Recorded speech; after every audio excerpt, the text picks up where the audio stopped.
chain. All right, let's if you get go to the Informer. Okay. Private schools to benefit from free SHS. Minister reviews hints of ending double track. Interesting one there. Betting tax buhaha. Government bags 80 million cedis so far. Finance Minister discloses moles at OSP busted. Sabotaging anti-corruption efforts. And Sami Oku on lottery tax accuses government of insincerity. Now this is an forged last will and testament of the late Alhaji Saleh. Court issues arrest warrant for 2 sons. So that was the Informer. What about the graphic? Graphic this morning. Mahama Cares launched medical initiative to support cancer, kidney, heart patients. This is making a lot of people happy. Gold Coast Refinery Lords Gold Board initiative. Budget response to business communities concerns. This is PwC Ghana's senior country partner. Ashanti region outages caused by faulty underground cables. Energy Minister tells Parliament he said he'll be visiting there today. What's in the budget for you? There is a breakdown here in graphic, and then if you go to the back page, one appointee whose impact I'm impressed with what she's doing so far. EPA boss, she says EPA will prosecute environmental offenders.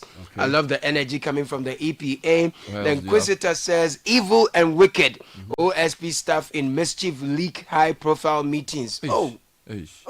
JM backs calls for 30-day cease fire in Russia, Ukraine. That's here as well. Budget 2025 Tekpe. We spoke the truth backed with facts. Buama apologizes for Amin Adams betting tax gaffe. This Michael Bediako and COVID cash coming up has still not come up yet, but it's here. It's been coming up in the last 2 years. A few more. Daybreak newspaper: NDC supporters accuse Bagman of interfering in DC's election. Much is expected from you, Mahama, to deputy ministers. Akufo-Addo spent only 326 million Ghana cedis on government machinery, but Mahama is to spend 2.7 billion cedis. This is Dr. Gideon Boakon here. Baba Sam's lawyer Kwesi Finn in trouble over repeated murder allegations. We are told the New Republic, U10 caught in Gambo tax dodge. Oh, Charlie. NCC boss busted in visa scandal. And some other stories. All right, let me take you online. Citi Newsroom has a very interesting one. Don't yield to partisan calls to remove Dan Parry. This is Franklin Kujo telling Mahama there are rumors that the IGP is going. Oh, Charlie. Nagrat opposes the appointment of GS as deputy DG. We'll tell you why. Government to repay over 150 billion cedis in 4 years under DDEP. This is Atuforcing revealing. He also says debt to GDP declined due to haircuts, not previous government efforts. This is the finance minister. Lots of stories attributed to him. Now, then if you come to the MP for, I think it's at Central Tongue, businesses excited about scrapping of 5 killer taxes. I think it's called Roosevelt.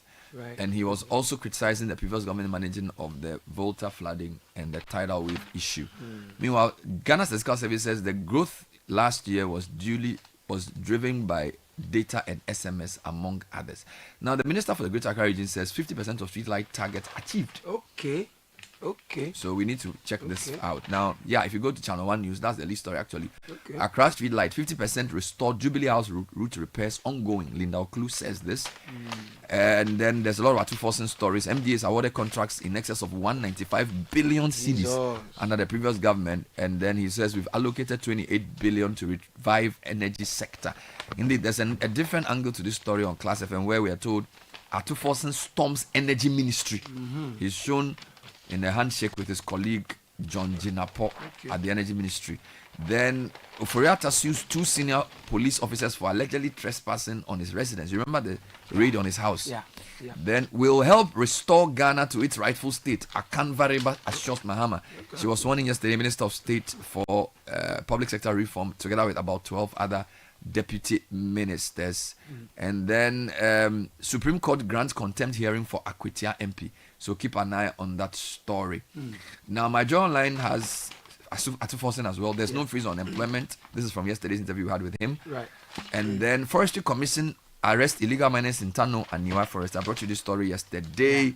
And then 1.5 billion cedis devoted to agriculture transformation agenda, including Nkukor Nkitinkiti, Felix Kwatiofosu speaking there. So this Nkukor Nkitinkiti thing is gaining some traction. Star FM, they are also focused on the Dampare story. Franklin Kujo asking the president not to yield to partisan calls to remove Dampare. Kofi Benson has also joined that call. Right. And then Otoado to name squad ahead of Chad-Madagascar clashes. Those are the two stories making rounds there. GNA EC chairperson proposes simplified e-voting system to reduce rejected ballots. The Forestry Commission story is also there. And Edward says government's budget on education is promising. Let's get into the details. There is an editorial I like. I want to give you the headline first, and then I'll get you start from the Ashanti region on their power situation. The editorial says misuse of sirens, crest number plates. Let's stop these excesses. All right. Details might come later, but the Ashanti region, of course, the president has sworn in his deputies, but I just want to start from the Ashanti region. Good morning to all our listeners there. Ashanti region outages caused by faulty underground cables. Energy Minister tells Parliament. Story is by Pakome Emmanuel Damalia. He says the Minister of Energy and Green Transition, John Jinapo, has attributed recent power outages in Ashanti region to some faulty under cables detected only in December last year. He indicated that the faulty cables made power supply from the Ghana Grid Company to the ECG at Ridgebog Supply Point substation in Kumasi, a challenge leading to the outages as there were no alternative routes available to facilitate power evacuation and supply. Now, on the solution, on assumption of office, this administration took urgent steps to replace approximately 3 kilometers of 40 lines on that section. Since those repairs were completed, power supply to that area has improved tremendously. We will continue to monitor the situation and undertake emergency remedial measures. So let me give you a related story. We've allocated 28 billion cedis to revive struggling energy sector. This is Councillor Atuforsen, Minister of Finance, speaking on the point of view yesterday. He says we have inherited an energy sector that is on its knees, a sector that is throwing out an annual shortfall in excess of $2 billion every single year, that the state must look for money and finance. In this year's budget, I have provisioned 28 billion cedis to support the sector. If we had failed to do that, the sector by year end would have been in more difficulties and problems. So that's on the energy sector that you read. Now, since I'm on the finance ministry, let me just deal with two stories from the interview with him. And he's basically saying that Akufo-Addo government, MDAs awarded 195 billion cedis in contracts under the Akufo-Addo government. Finance Minister Atuforsen has revealed that ministries, departments and agencies under the previous administration awarded contracts exceeding 195 billion cedis. Speaking on the point of view yesterday, after his budget, he disclosed that several individuals had submitted payment requests, prompting him to demand further clarification from the MDAs. And he's basically saying he's not going to honor those contracts if they didn't go through the right process. And he also says another 49.5 billion were certificates yet to be processed at the Accountant General's department. I was so alarmed.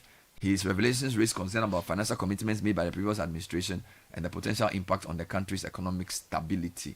Then the last one on Atuforsen, he has also says that he's going to reform the VAT. He said this in the budget, repeated it on the interview. He says government will overhaul the current value-added tax system by end of year. He describes the current structure as distorted and in need of urgent reform. To address this, the government has sought technical assistance from IMF and is forming a task force to assess and implement the necessary changes. So those are some highlights. All right. So now President Mahama has sworn in his deputy ministers. I think we have 4 more to go. Yes. He also assured that he will release the rest by the end of this week. This is the charge he gave the deputies as well as the Minister of State in charge of public sector reforms. From the outset of this administration, I gave a solemn assurance to the people of Ghana that I will fulfill my promise to create a lean, efficient, cost-effective, and performance-driven government. We have committed to reducing the size of government from the largest ever in the history of our country to the smallest ever, while ensuring that every ministry or agency critical to national progress receives the necessary support to fulfill its objectives. Then he also charged them to declare their assets. Very important. And charged them to serve the people of Ghana. And so we congratulate them and now wish let that me they stay. You went to Ashanti. Let me come to Greater Accra region. Please. Then I'll do street lights. Yes. And then the task force. Then you can join EPA. Sharp. So Accra street lights 50% restored. Okay. Jubilee House route repairs ongoing. Linda Oklu, Greater Accra Regional Minister, has reaffirmed their commitment to ensuring that the country's capital is adequately illuminated with streetlights within the first 50 days in office. According to her, a formal press briefing will be put together by the ministry soon to update the public on the progress and specific areas where streetlights had been installed. With the deadline of 50 days she gave approaching, concerns have been raised about the feasibility of the promise, as many of the streets in the capital remain dark at night, especially including the Jubilee House route. Now, speaking on Eyewitness News yesterday, Minister Linda Oklu revealed that 50% of the work had been completed so far, with efforts underway to cover the remaining areas before the deadline.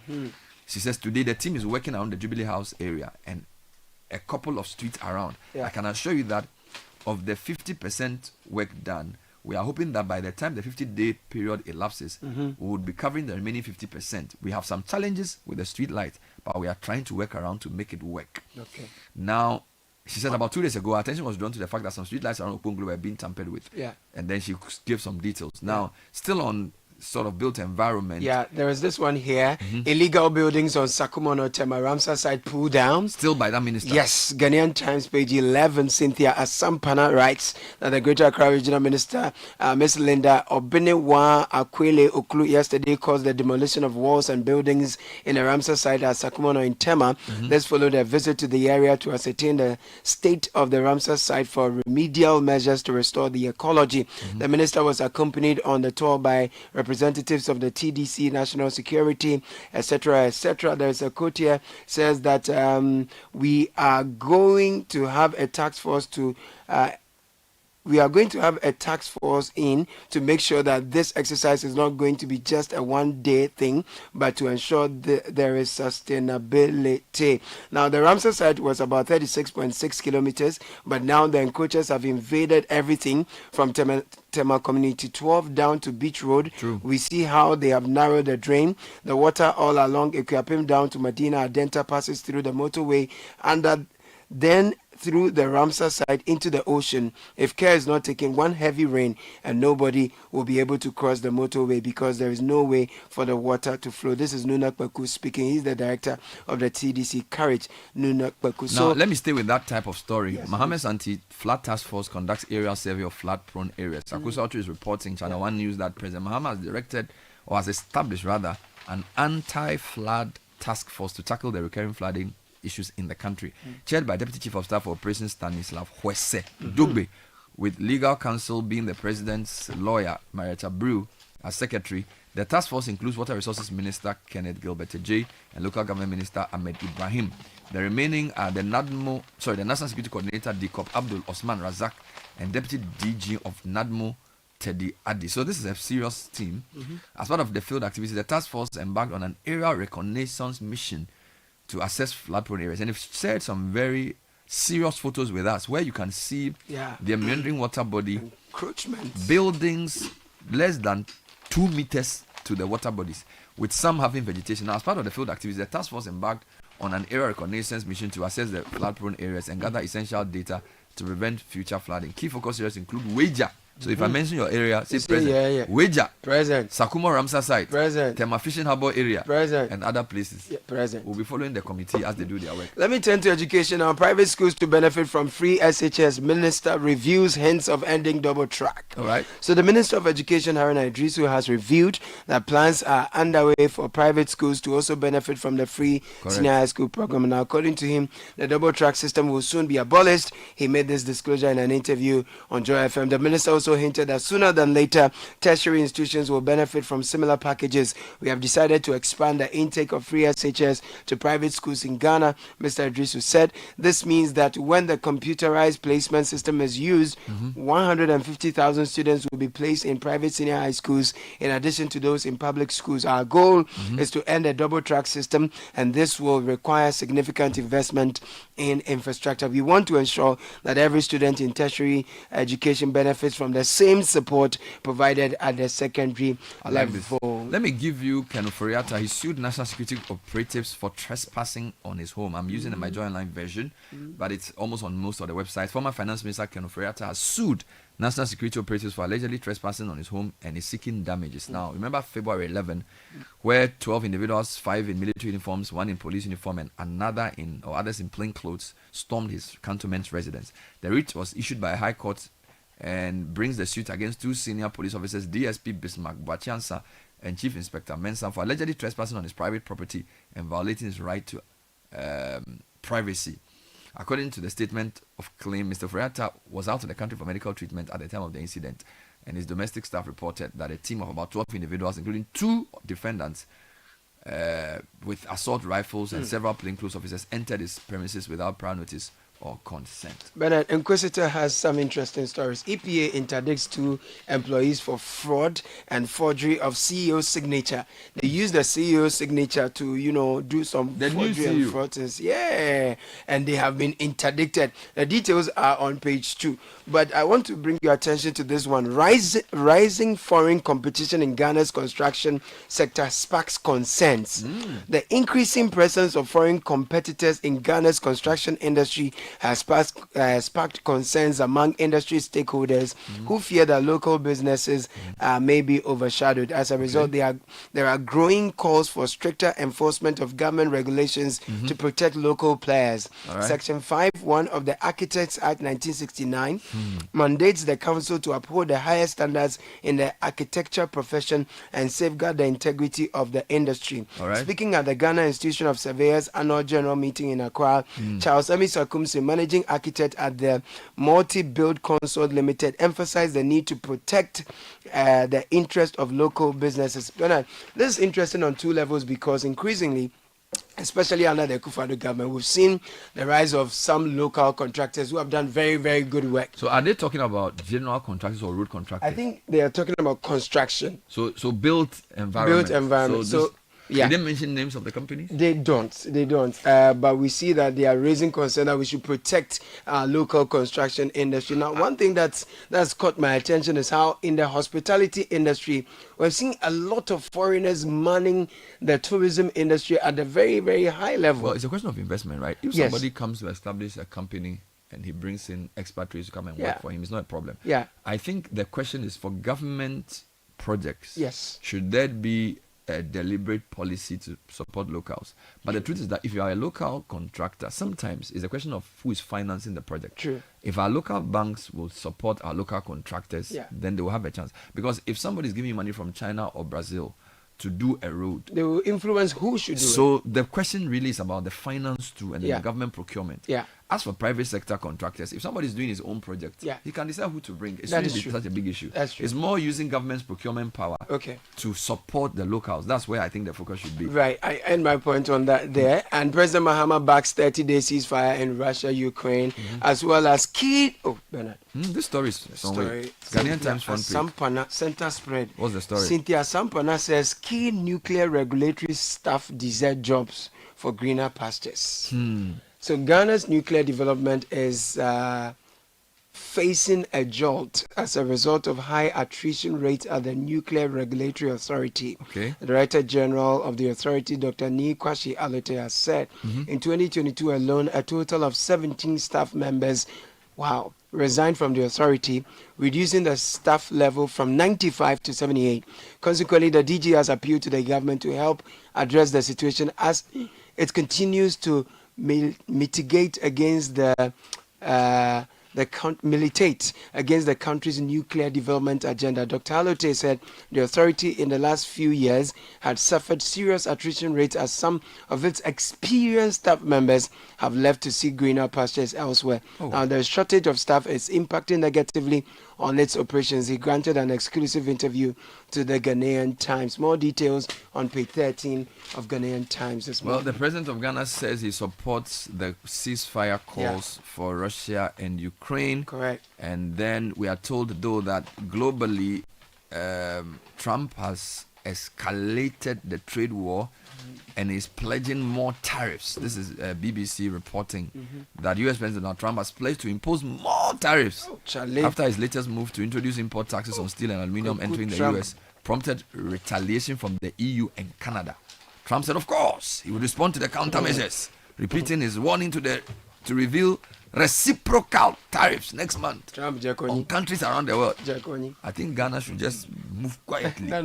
Whatever they charge us with, we are charging them, he said.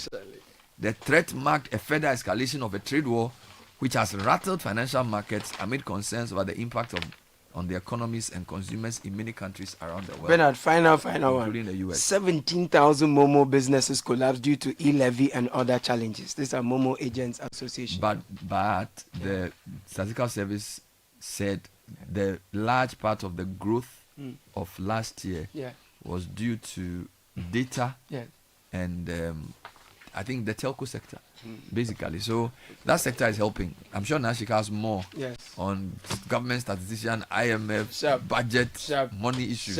She's wearing red. Yes, Coco. Thank you, Caleb, for being on the newspaper review. Thank you very much. This is the Citi Breakfast Show, the city's biggest conversation. Join the conversation on the Citi Breakfast Show on Facebook at facebook.com/Citi97.3, Twitter at twitter.com/Citi973, and Instagram at instagram.com/Citi973 with the hashtag CitiCBS. The Citi Breakfast Show. Rise above the noise.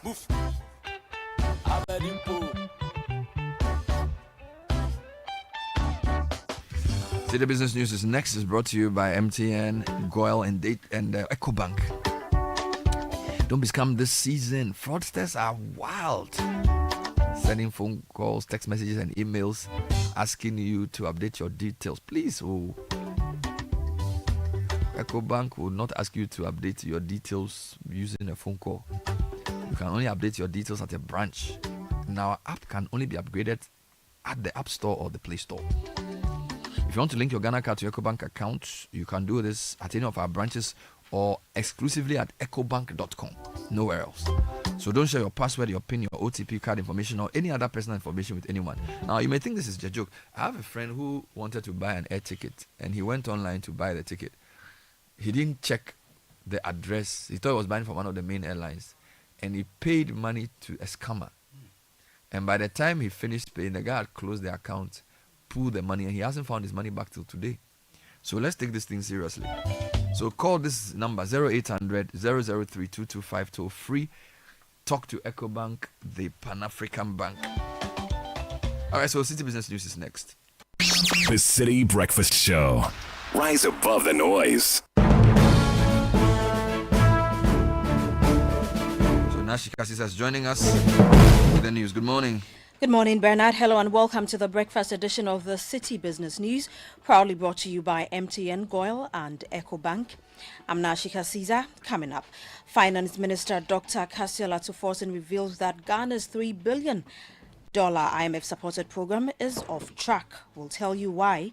Also coming up, government apportions 28 billion Ghana cedis to address challenges in energy sector. And later, Ghanaians shift to savings and long-term financial security amid economic uncertainty.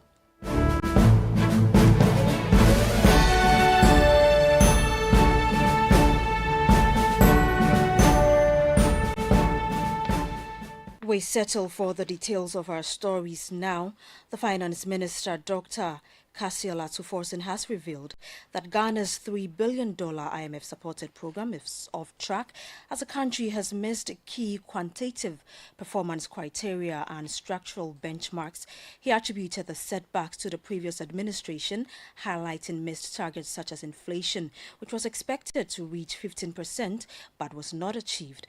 The lapses are expected to be a key focus on the upcoming IMF review. Dr. Kasiola Tuforsen has been speaking to Bernard Avle on the Point of View on Channel 1 TV. Let me start with the primary balance, which is a key QPC. We were supposed to do 0.5% of GDP. Surplus. Primary surplus. The data that we've seen so far, they've done a deficit of 3.9% of GDP. And that is the primary anchor. That is the main anchor for the IMF program. You've missed it. Inflation. There is a monetary policy consultation clause in the IMF program. And we are supposed to do inflation. The inflation was supposed to be 15%. What is the outcome? 23.8. It has triggered a discussion with the IMF for us to have a conversation on the monetary policy. In fact, the third major QPC that were missed had to do with social spending. We failed, even on social spending. So all the QPCs, the three main QPCs, were all missed. And the structural benchmarks, including bills that were supposed to send to Parliament. They missed all of them. So how can you say that IMF program is on track? But let me also add this. When we took office, based on all what we have seen and based on the data before us, at the time, we all knew the IMF program was on track. But today, the program is not on track. Dr. Kasela Tuforsen further indicated that bills to scrap e-levy, betting tax among others, will be laid before Parliament today. All the amendments are going to Parliament. This week? Yes, this week.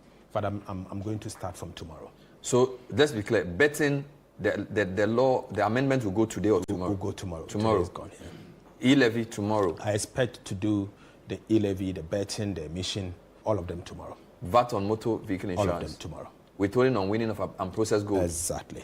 What about COVID? COVID levy, I think I explained that. I explained that and said that we see the entire VAT regime as a tax that has been distorted, and it will require a comprehensive review. All right. And if you are to only pick the rate and remove it, you are not solving the problem. And the problem will be that you need to look at the entire VAT space and reform it. We have requested for technical assistance from the IMF, and we are also setting up a task force. And the task force is supposed to work with a technical assistance report and be able to advise. And we've given them your preference is that we will remove that by the end of the year and will reform the entire value-added tax system. Finance Minister Dr. Kasile Atuforsen speaking there. Now, amid economic uncertainty and rising financial stress, Ghanaians are shifting their focus towards savings and long-term financial security. The 2024 Old Mutual Financial Services Monitor has revealed a significant decline in the number of persons dipping into their savings to cover shortfalls, signaling a growing emphasis on financial discipline. My colleague Daniel Odumensa has more in this report. According to the report, only 18% of working Ghanaians used their savings to make ends meet in 2024, a sharp decline from 61% in 2023.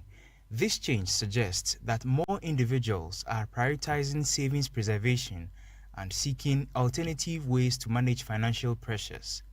The report also highlights the continued popularity of informal savings mechanisms. Around 37% of working Ghanaians belong to a susu, while 28% keep unbanked cash as a readily accessible safety net.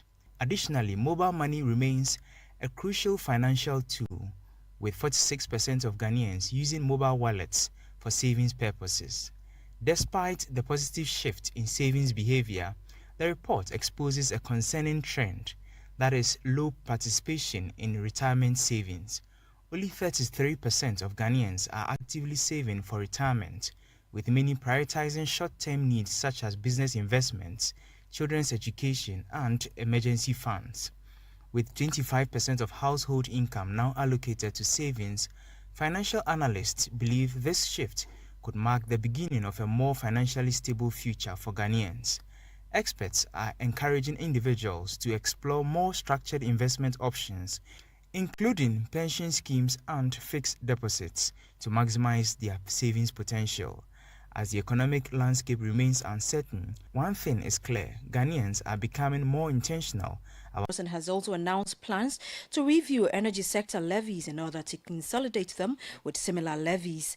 Dr. Tuforsen emphasized the urgency of the budgetary allocation, highlighting the sector's severe financial struggles. A shortfall, annual shortfall, of in excess of $2 billion every single year that the state must look for money and finance. In the 2025 budget, I have provisioned 28 billion cedis to support the energy sector. If we had failed to do that, the energy sector by end year would have seen difficulties, problems. And this is something we inherited. That is not the energy sector they inherited. But let me come in again. The problems we face as a country is not only the debt that they have left us, but it's also because of the repayments that we have to make. Additionally, the finance minister criticized the previous Akufo-Addo administration for failing to establish sufficient financial buffers to repay energy sector debts. The MPP borrowed so much from the external bond market. Aside the borrowing, they failed to build buffers, both domestic resource, Ghana City buffers and dollar buffers to repay this debt. When we were leaving office in 2016, we left behind $319 million in the sinking fund and 430 million cedis in the CD buffer account. They left $64,000 and 143 million Ghana cedis. Dr. Cassiola Tuforsen is the Minister of Finance. Moving on, energy analyst Benjamin Nsia has expressed concerns over the reduction in gas supply to Ghana by the West African Gas Pipeline Company, WAPCO. The Minister for Energy and Green Transition attributed the cut to an outstanding $20 million debt, but assured that it would not lead to power interruptions. However, in an interview with Citi News, Benjamin Nsia called on the Minister to clarify the potential impact and outlined a concrete plan to address the issue. Our daily need of natural gas, which is hovering around maybe 412 million standard cubic feet, we are not able to meet them.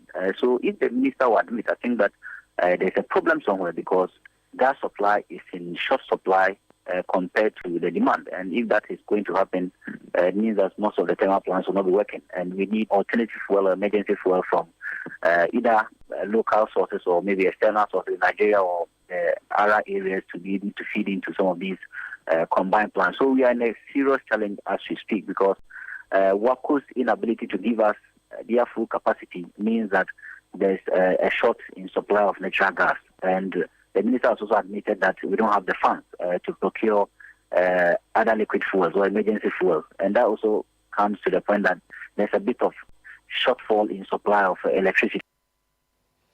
Benjamin Nsia is an energy analyst and executive director of the Center for Environmental Management and Sustainable Energy. Now let's have a quick market check on the currency board across some forex bureaus. The dollar is going for 15 cedis 80 pesos, while the British pound is going for 18 cedis 70 pesos. And the euro for 16 cedis 20 pesos. Remember that these are the rates being offered by the forex bureaus to the public. And that's all for the breakfast edition of the Citi Business News, proudly brought to you by MTN, Goil and EcoBank. I'm Nashika Caesar. Many thanks for your company. Do have a great business day.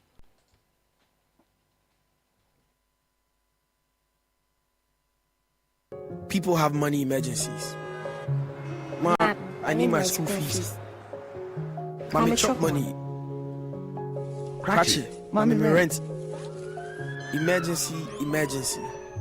Now, there's a new emergency number in town. More money, challenge and enjoyment. At the top life we got. Dial star 770 hash for money emergencies and chop life. For emergency access to your bank accounts, transfers, utility payments, loans, and more, dial star 770 hash. Bank on the go even without data with EcoBank's short code for digital banking. EcoBank, the Pan-African Bank. Join the conversation on the Citi Breakfast Show on Facebook at facebook.com/Citi 97.3, Twitter at twitter.com/Citi 973, and Instagram at instagram.com/Citi 973 with the hashtag CitiCBS.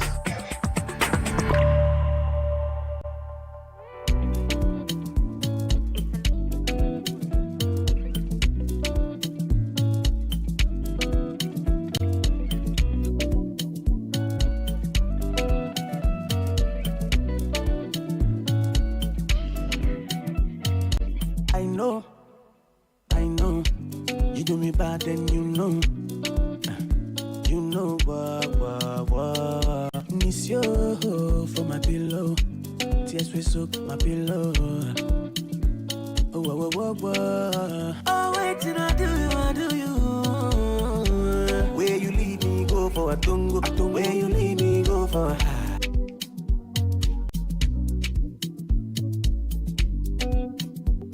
Alumu, it's my boo on me, yeah. Ole, tell me what I know for you for you. Otto, you, me and you like 1 and 2. Mr. Greenabu, share you see say mandamu. So you they chase my boo, make sure say you no kufu.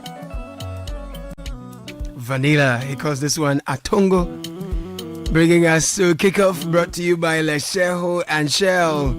Lesheho Don't Call Me campaign has come to you because you deserve financial peace. Life comes with financial challenges, but with Lesheho, you don't have to face them alone. From now until April 30, 2025, we've reduced our interest rates just for you. So whether it's education, rent, or unexpected expenses, we've got the right loan to meet your needs. Simply WhatsApp or call Nana on 0270-040-799, 0270-040-733. Let's make life easier together. Act now before the offer ends. T's and C's apply. Let's share whole. Let's improve life.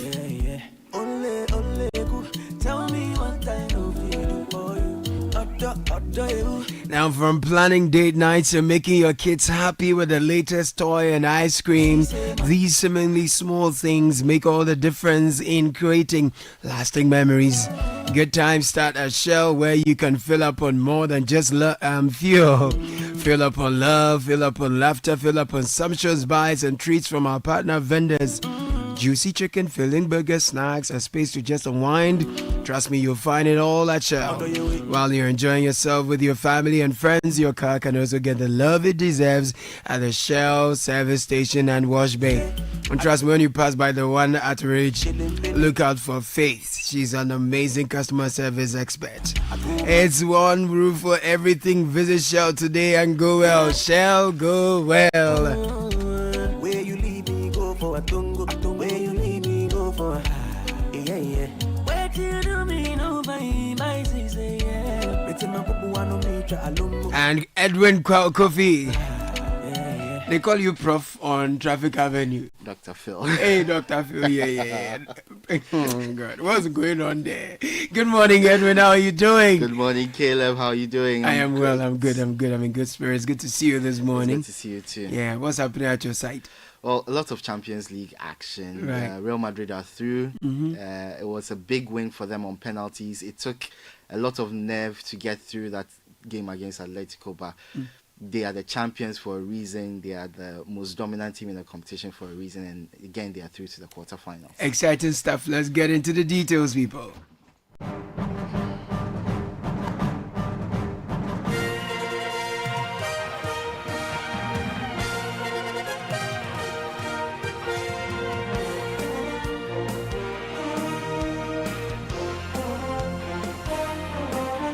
It's Thursday morning. Welcome aboard to kick off on the Citi Breakfast Show with me, Edwin Kwakofi. Coming up, Antonio Rudiger, all those years in the game. And All Black can't keep it out. Rudiger has squeezed it in. And Real Madrid, yet again, have squeezed themselves through. Rudiger with the winning penalty as Real Madrid are through to the quarterfinals of the UEFA Champions League at the expense of City rivals Atletico Madrid. More reactions coming up from last night's games, plus we'll bring you up to speed on the local scene as well. Kickoff is powered by Shell, Shell Go Well, Zonda GH and Lesheho, Let's Improve Life.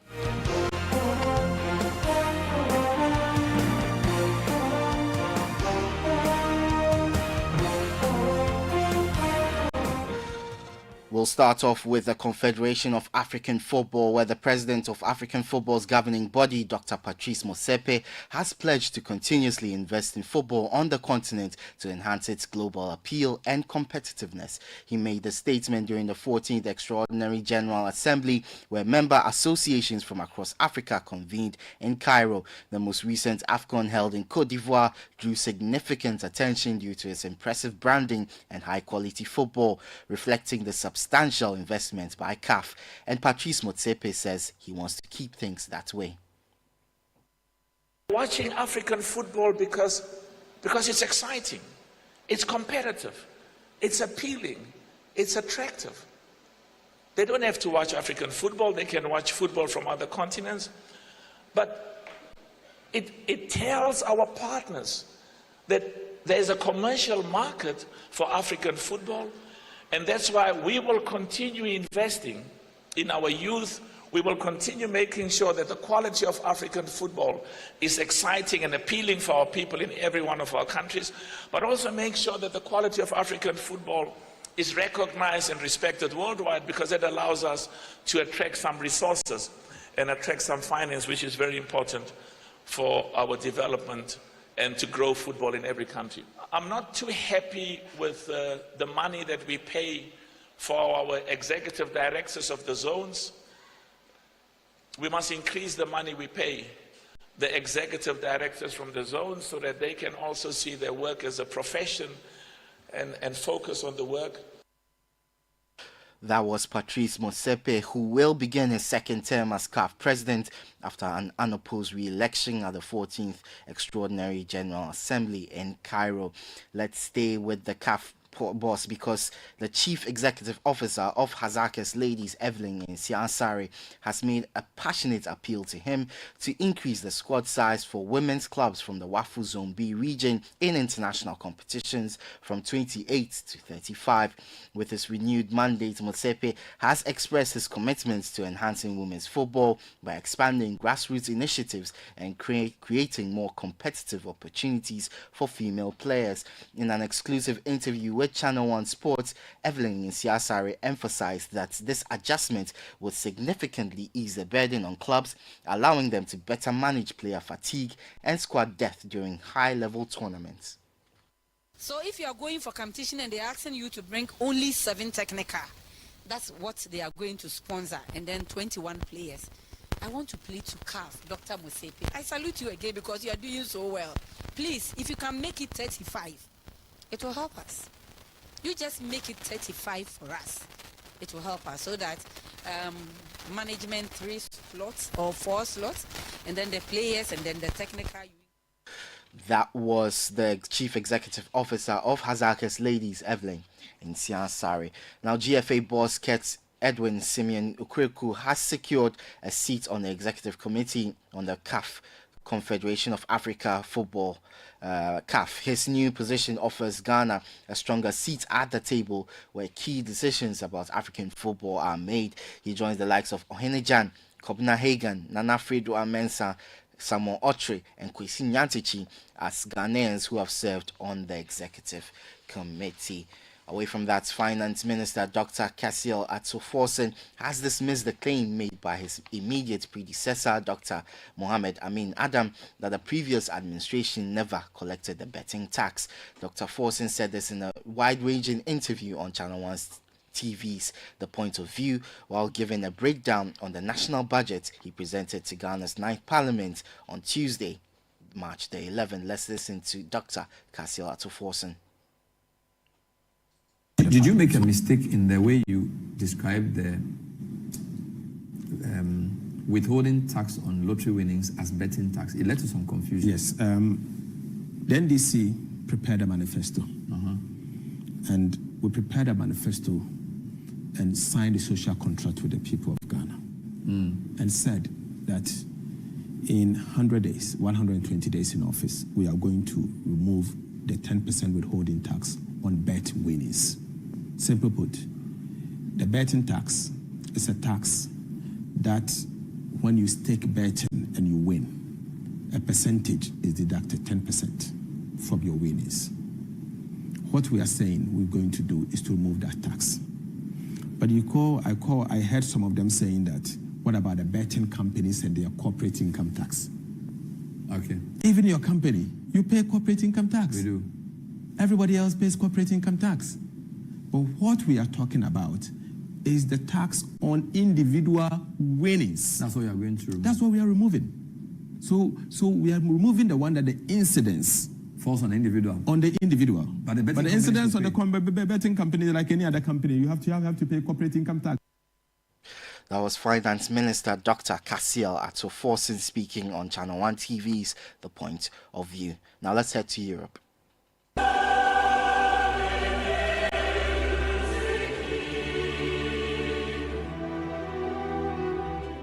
It was a big night in the Champions League last night at the Wanda Metropolitano. Atletico Madrid's Julian Alvarez had a penalty dramatically ruled out in the shootout as Real Madrid edged out their City rivals to reach the quarter-finals. They will face Arsenal in the last 8, having kept alive their hopes of winning a record-extending 16th UEFA Champions League trophy. Here's Real Madrid boss Carlo Ancelotti. Wow, what an evening. It was a long one, but in the end it's always you guys. Yeah, this is true, but really long night. Difficult game, extra times, penalties. But this is the Champions League. And also this is the derby in Madrid. The rival is really strong for us. All the game against them are really difficult. So no news in this sense, but I think we complicate it because we concede a goal after 1 minute. After 1 minute in the game, and it was more difficult, more complicated because they went down. They put a low block, and it was difficult to find opportunities. That was Real Madrid boss Carlo Ancelotti. Let's also hear from Atletico Madrid goalkeeper Jan Oblak. Alvarez, he scored, but the ball touched another feet. So what we can say about that? It's difficult to say something because we didn't have luck. I think that's the best explanation. Has Julian said anything to you? We're trying to look at it. It doesn't seem conclusive, but it seems like he did touch the ball twice. I don't know. I didn't see. Julian didn't say nothing, but I saw the reaction of the referee, so I imagine it happened. But I really hope that it happened. If it was like that, if it's not, then it's a disaster. But I believe them. That was Atletico Madrid goalkeeper Jan Oblak. Real Madrid obviously set up a meeting with Arsenal in the last 8 after the Gunners completed a resounding 9-3 aggregate victory over PSV Eindhoven at the Emirates with a 2-2 draw there at Villa Park. Aston Villa completed a comfortable passage into the Champions League quarter-finals after cruising to victory against Club Brugge at Villa Park. They will face PSG. Now let's hear from Aston Villa manager Unai Emery, who was speaking after the game. Unai, was that just a game well executed tonight? Good evening. Always we were respecting the opponent. There, of course, we compete very well, but they show with us as well their potential. And today we started the match really a little bit under our expectation, to try to dominate more than them, to try to get good positioning with the ball. And they were dominating the match, not creating chances, but dominating. And when we had the superiority, when the player of them was sent off, of course was good opportunity to try to get again good balance, trying to dominate better than we did. But even like that, so we didn't get it. We didn't play the first half like more or less we planned.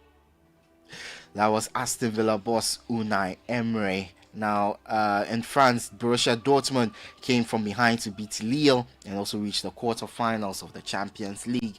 It's the Europa League tonight, and Atletico Bilbao take on AS Roma. Frankfurt face Ajax. Man United face Real Sociedad. Rangers are up against Fenerbahce, and Tottenham take on AZ Alkmaar. Finish off with some F1 news where Lewis Hamilton says he's itching to get going ahead of his Ferrari debut at this weekend's Australian Grand Prix. The build-up over the winter to F1's new season has largely been about Hamilton's move to Ferrari, with huge excitement about the 7-time world champion joining the sport's most famous team. Let's hear from the main man, Lewis Hamilton. Looking at things that you're looking at things all in from a different perspective, and which makes it exciting and challenging. So this is the most exciting period of my life, and so I'm really just enjoying it, and I'm so excited to get in the car.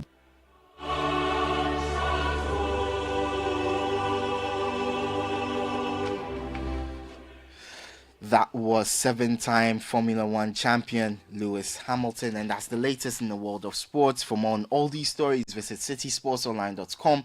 Kickoff is powered by Shell V Power, Shell Go Well, Zonda GH, and Lesheho. Let's improve life. I am Edwin Kwakofi. The City Breakfast Show with Bernard Avle continues. It's not just a service station. It's a place you get more for every visit. It's not just a place to fill your tank. It's a place to fulfill your cravings. From chicken to chocolate, caramel, or the tasty latte. It's not just a place to service your car. It's the perfect place to wash your ride. It's a place where convenience, love, friendship, joy, and laughter assemble. Because it all starts at Shell. Visit Shell today and enjoy a wide array of services and offers under one roof. It starts at Shell.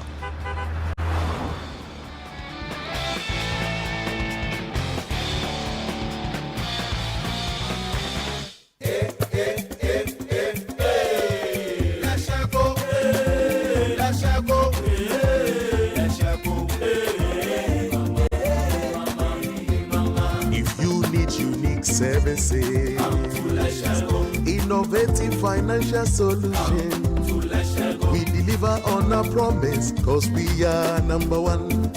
Let's share go, we improve your life.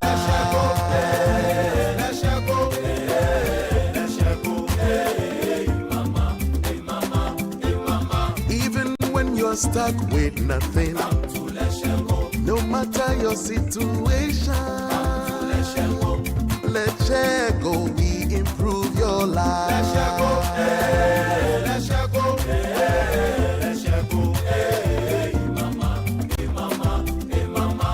Let's share go, we improve your life.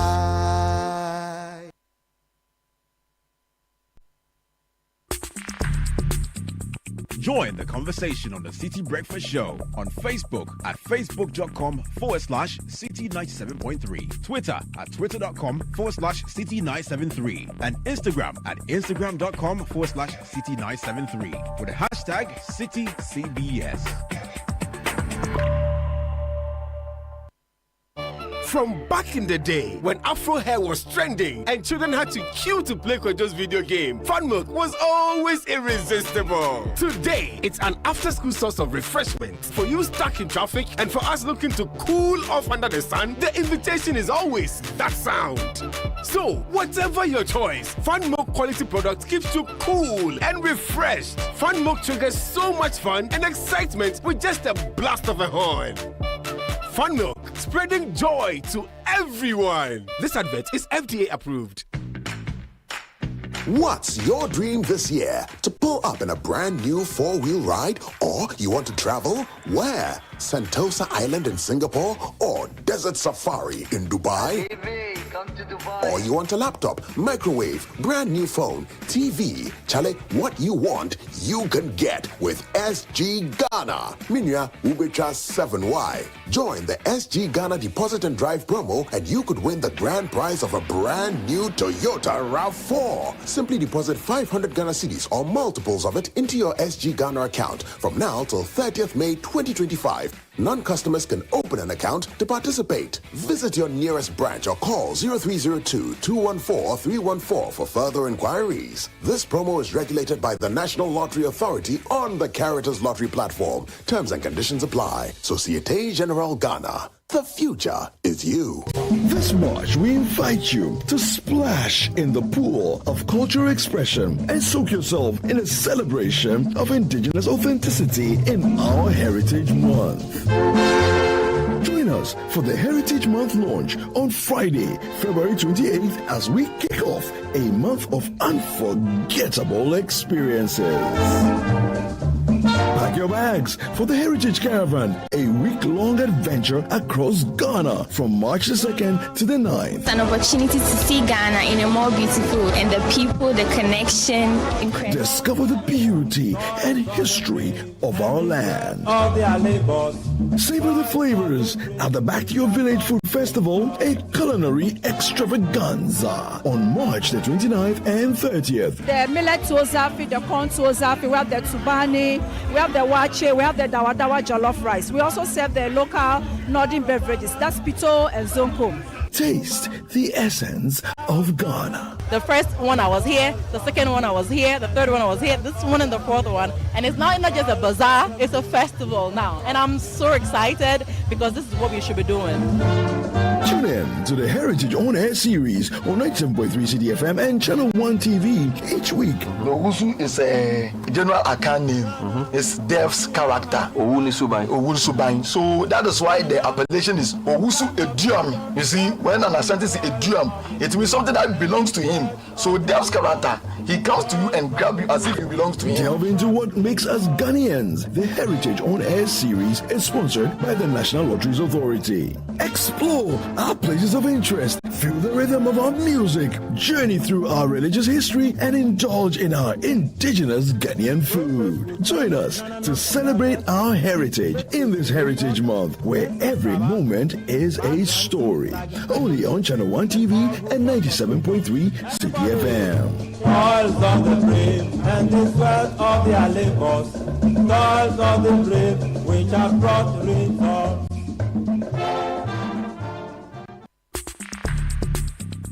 Join the conversation on the Citi Breakfast Show on Facebook at facebook.com/Citi97.3, Twitter at twitter.com/Citi973, and Instagram at instagram.com/Citi973 with the hashtag CitiCBS. This is the Citi Breakfast Show, the city's biggest conversation. The Citi Breakfast Show. Rise above the noise.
I tell you, send me fit a karate, me yawa wo kro ma me kro ma sam our way.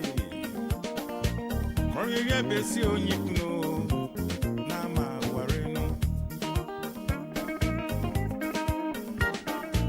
Me chi yasi mu bebiara, me shi obi ote da oware mpoda. Inti sweet teacher wudo.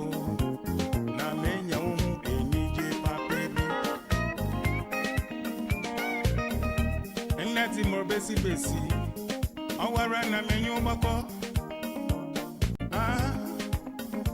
7:36 on the City Breakfast Show. Papa Youngson with a beautiful song there.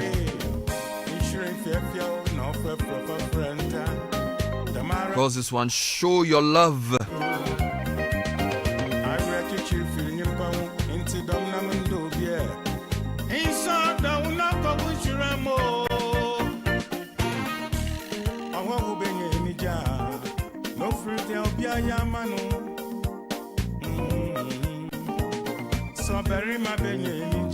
A few requests coming through. Happy birthday to Barbara Ahiable of National Lottery Authority. Head office, this is from your friends. May God grant you your heart desires. Barbara Ahiable of the NLA. Happy birthday to you. And to Lady Olivia Osei Berima of GMPC, a wonderful birthday. You are such a lovely and beautiful soul. We pray for endless blessings as you mark another birthday today. From David and Emilia Usu Mensa of White Estate, Tema Michelle Camp area. To Lady Olivia Osei Berima.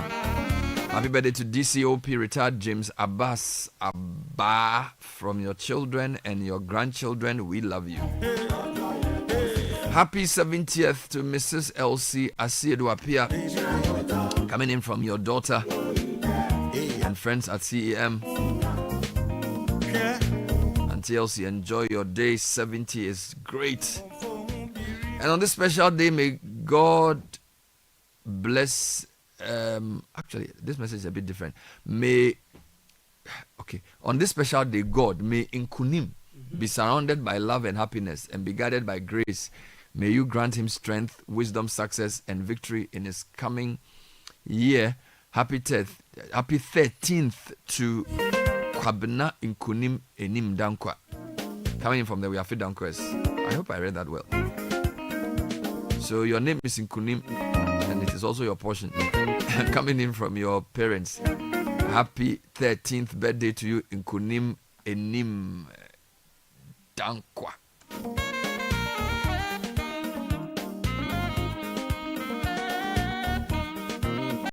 Volkswagen wants to be part of every great turn in your life, starting a family, going for important events, dealing with emergencies. We recommend the Terramont, a 7-seater with a 280 horsepower engine, V6 petrol, 3.6 liter, moving you from home to work and other places quicker than expected. Starting from 712k, call 025-795-6688 for more information. We have other models like the T-Cross, the T1, the Virtus, the Allspace, the Amarok, which is a pickup, and of course the Terramont we spoke about.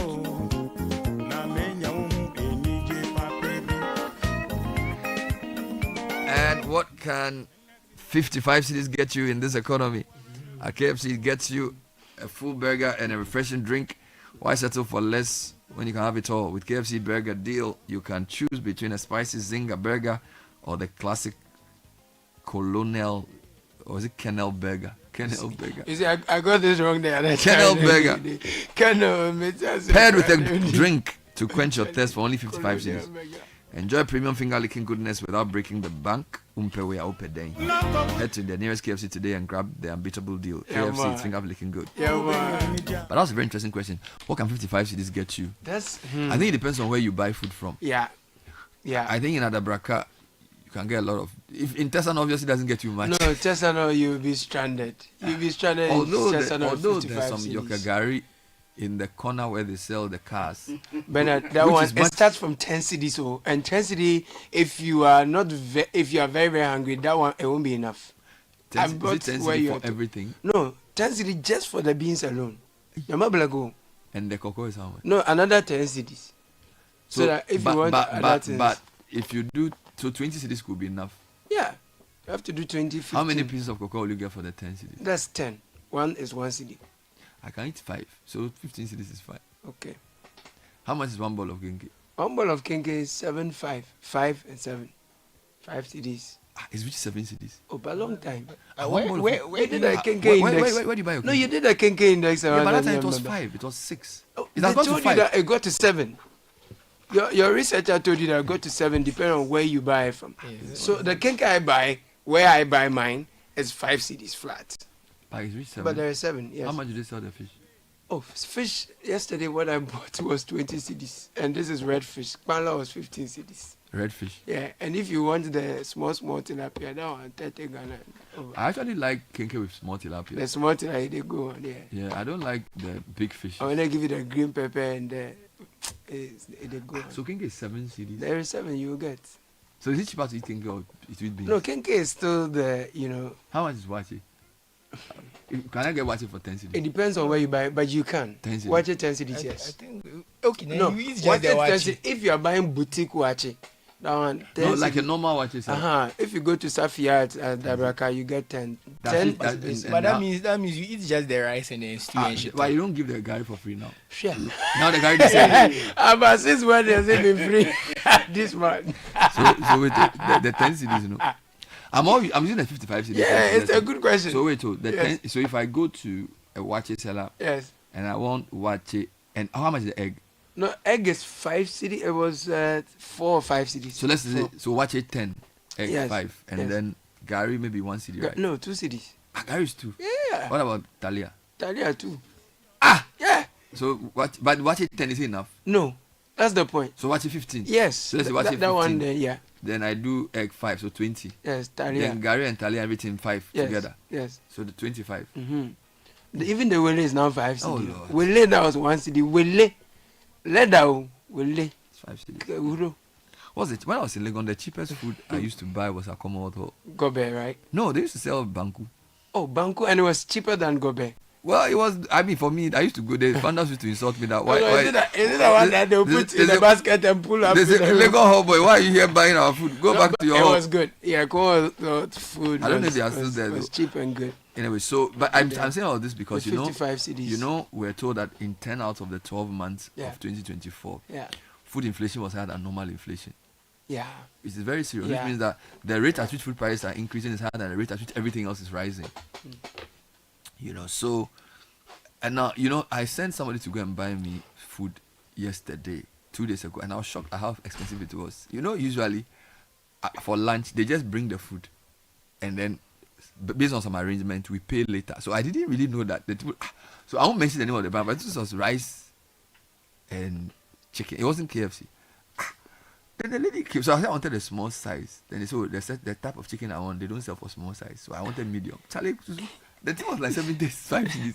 I said, 75 cedis for, and I couldn't even finish it. I said, if I spend 75 cedis to eat food every day, how much are people paid? It's expensive. I said, no, Charlie. Especially, so I will go back to my red. No, especially if you don't want to go to the roadside. Maybe you are busy. You want to place an order. You are doing plus the delivery. You are doing anything above 150. So you guys those buy assorted rice these, and things. This rice that you buy that they bring on the motorbike. Yeah. I don't want to mention any brand. Yeah. So like Kanzo and those things. I'm telling you that one. And they package it nicely. No, you see the Kanzo right now the size has reduced. The price has gone up. I buy from them. They are my friends. But they are. Charlie, serious. It's jollof. Yeah, and fried rice and wache and plain rice. What's the minimum you need to buy a good Kanzo? I think Kanzo was 60, is now 80 a pack, with 2 scoops. 2 scoops. 2 scoops like that. They press it. Yeah, man. But that one, if you're happy, like if you do some galam saying you're happy, then you go and buy. If you're hungry, you have to find some kenke and water. Yeah. Charlie, serious? No, food has become really expensive now. Even Kofi Brookman, now standard is 5 cedis. And the 5 cedi one, if you look at it, it's not so big. 5 cedi for one? I'm telling you. Like slice, so not the 4 thing. They slice the plantain into 2. So if I want Kofi Brookman for lunch, I probably need to use about 3 or 4. 4 would do. So that's 20 cedis. And then even the Ghana is now 5 cedis, 2 cedis. So there's nothing for 1 cedi. No. How much is pure water? Pure water, 5 cedis, I think. So there's nothing one. That's the bottle. No, bottle water. No, 50 pesos for pure water. Did I say 5 cedis? Apologies. That's the bottle. Bottled water is 3 cedis, 5 cedis. No. Yeah. So the only thing that any amount less than 5 cedis will buy for me is water in a sachet. Yeah. Less than 5 cedis. At some places, you can get the sliced plantain for 3 cedis. What I'm saying, if you do the atomic stretch, if you do atomic roundabout down there are some Kofi Brookman there, East Legon, Kofi Brookman. I've not bought Kofi Brookman in Adabaka in a while, but the prices I'm sharing, they are from Atomic, East Legon, thereabouts. So the other thing Medina, that shocked me, the other thing that shocked me on the data was that inflation for things made in Ghana. Yeah, more expensive than imported things. Guys, it doesn't make sense. Yeah. But I thought the food inflation is higher than non-food. Yeah. And now things made Imported in things. Ghana are essentially rising. Prices are rising faster than things made. Now, then let me explain this. That doesn't necessarily mean that they are more expensive. Yeah. Okay. So let me put it this way. Let's assume you bought a shirt. So a shirt made in Ghana could be maybe 200 cedis, and then the foreign equivalent could be say 250. Yeah. But when the inflation figure is saying that the rate at which the price of the shirt in Ghana is rising, Yeah. so next year that 200 cedis could become say 230. Yeah. And then the foreign one can be 250 and stay at 250, or get to maybe 256. So the inflation for locally made goods is higher than inflation for foreign goods. But the food inflation one is my problem. Yeah. Because 10 months out of 12, food inflation was far higher than non-food inflation. You see, you remember I went to the Central Business District 2 a.m. sometime last year, where the women were haggling together tomato basket even before it was brought down, and they had gone with a certain amount, I think 800 cedis, and by the time the tomatoes came, they said it was 1,200, and they said they were not going to buy because even the day before it was a bit cheaper. And the reason why they went to sleep on pavements at 2 a.m. was because the earlier you get there, the cheaper it is, and by the time it's daybreak, then the price goes up and that kind of thing. But the main thing I took away from that incident, that experience, was the fact that the cost of transporting foodstuff from the farms, from the rural areas to the city centers is very expensive. So you're looking at the fuel, you're looking at the road, you're looking at the stress, you're looking at those who are loading the stuff onto the trucks for you. So I think we've not been able to crack the code in our logistics and our freights, the other thing, the value the chain. other thing I noticed that finishes in my house very early is bread. Bread, yeah. Yeah, and I was wondering why. You know, because of the way my house is, I don't want to buy bread every day. So I sort of buy bulk bread. I think it's just you have too many grain boys in your house. I Actually, think this one is not. How much is How much is a normal loaf of bread? Or it depends on what kind of bread it is. It depends. So let's depends. use the bread that they sell in the cars, like this. You know, there's this bread that when you are traveling to Tema and Akosombo. The boutique kind of bread. Yeah. Is it just the normal sugar bread they sell? No. Like there's this bread that when you are why have I forgotten this company's name? Like there's they have hot oven. Hot oven. How much is one of the big sizes? I'm asking because I've not bought that in a while, and I've stopped buying bread. Why? I've not bought bread in a while. You're trying to lose weight. No. What bread does that have to do? Or it's just a dietary choice? No. The bread, when I buy, unless it's tea bread and it's very hot. But if it's so you prefer to eat fresh tea bread? If it's not, I keep it in the fridge, and after I lose interest in it. So I don't like buying bread. I don't have enough mouths in my room. I spend a lot of money on bread because my boys are eating. I mean, there is huge demand for the bread, I think whatever the bread is finished. You have four sons. Yes. Yeah, the bread. Charlie, it makes sense. Just break it. You don't need eating with their fingers and their toes as well. We got the bread, Charlie. Every week bread, Charlie. And the bread is not you know, because of the way the things. It's not like we don't go and buy bread every day. We top bread. No, when I was young, in the morning, you go and buy bread from a bakery, and then you eat it for the day. Yeah. But these days, these kind of boutique breads, you can buy like 4 big loaves, and you can even keep it, and it will still not go bad. What we do at home is like you slice it and you put some in the freezer. Exactly, and then you just bring it out a bit before, and you can toast it. Yeah. I don't like bread when it goes through that process. No. But when you put in the freezer, they already pre-cut the bread. Yes. So you freeze the bread, and then you just put it in a toaster. I know. And then it sort of doesn't change. I know people do that. Fresh bread. Me, my own, when it's in a fridge like that, I actually can't taste the difference. Yeah, but I'm saying. No, that's not it. No, that's far from it. I know that thing. You like fresh bread. I preserve food a lot, and you like fresh bread. But when bread stays in the fridge for a long time, you don't like it. I don't do that. Yeah, the other thing that to be honest with you, a lot of my money goes into food. You know. Yeah. My money goes into food, and I was checking with the statistical service people. It looks like for most. In fact, I'll tell you something. Yesterday I was at a program organized by Old Mutual, and they were talking about people's spending habits. Yeah. Charlie.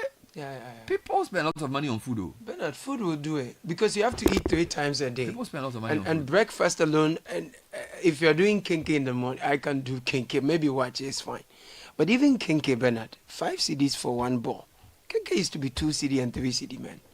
The kinky alone now is 5 honest, CDs. 2 CDs is 1 CD is now worthless. Yeah. Like honestly speaking, when you see 1 CD on the floor, will you pick it?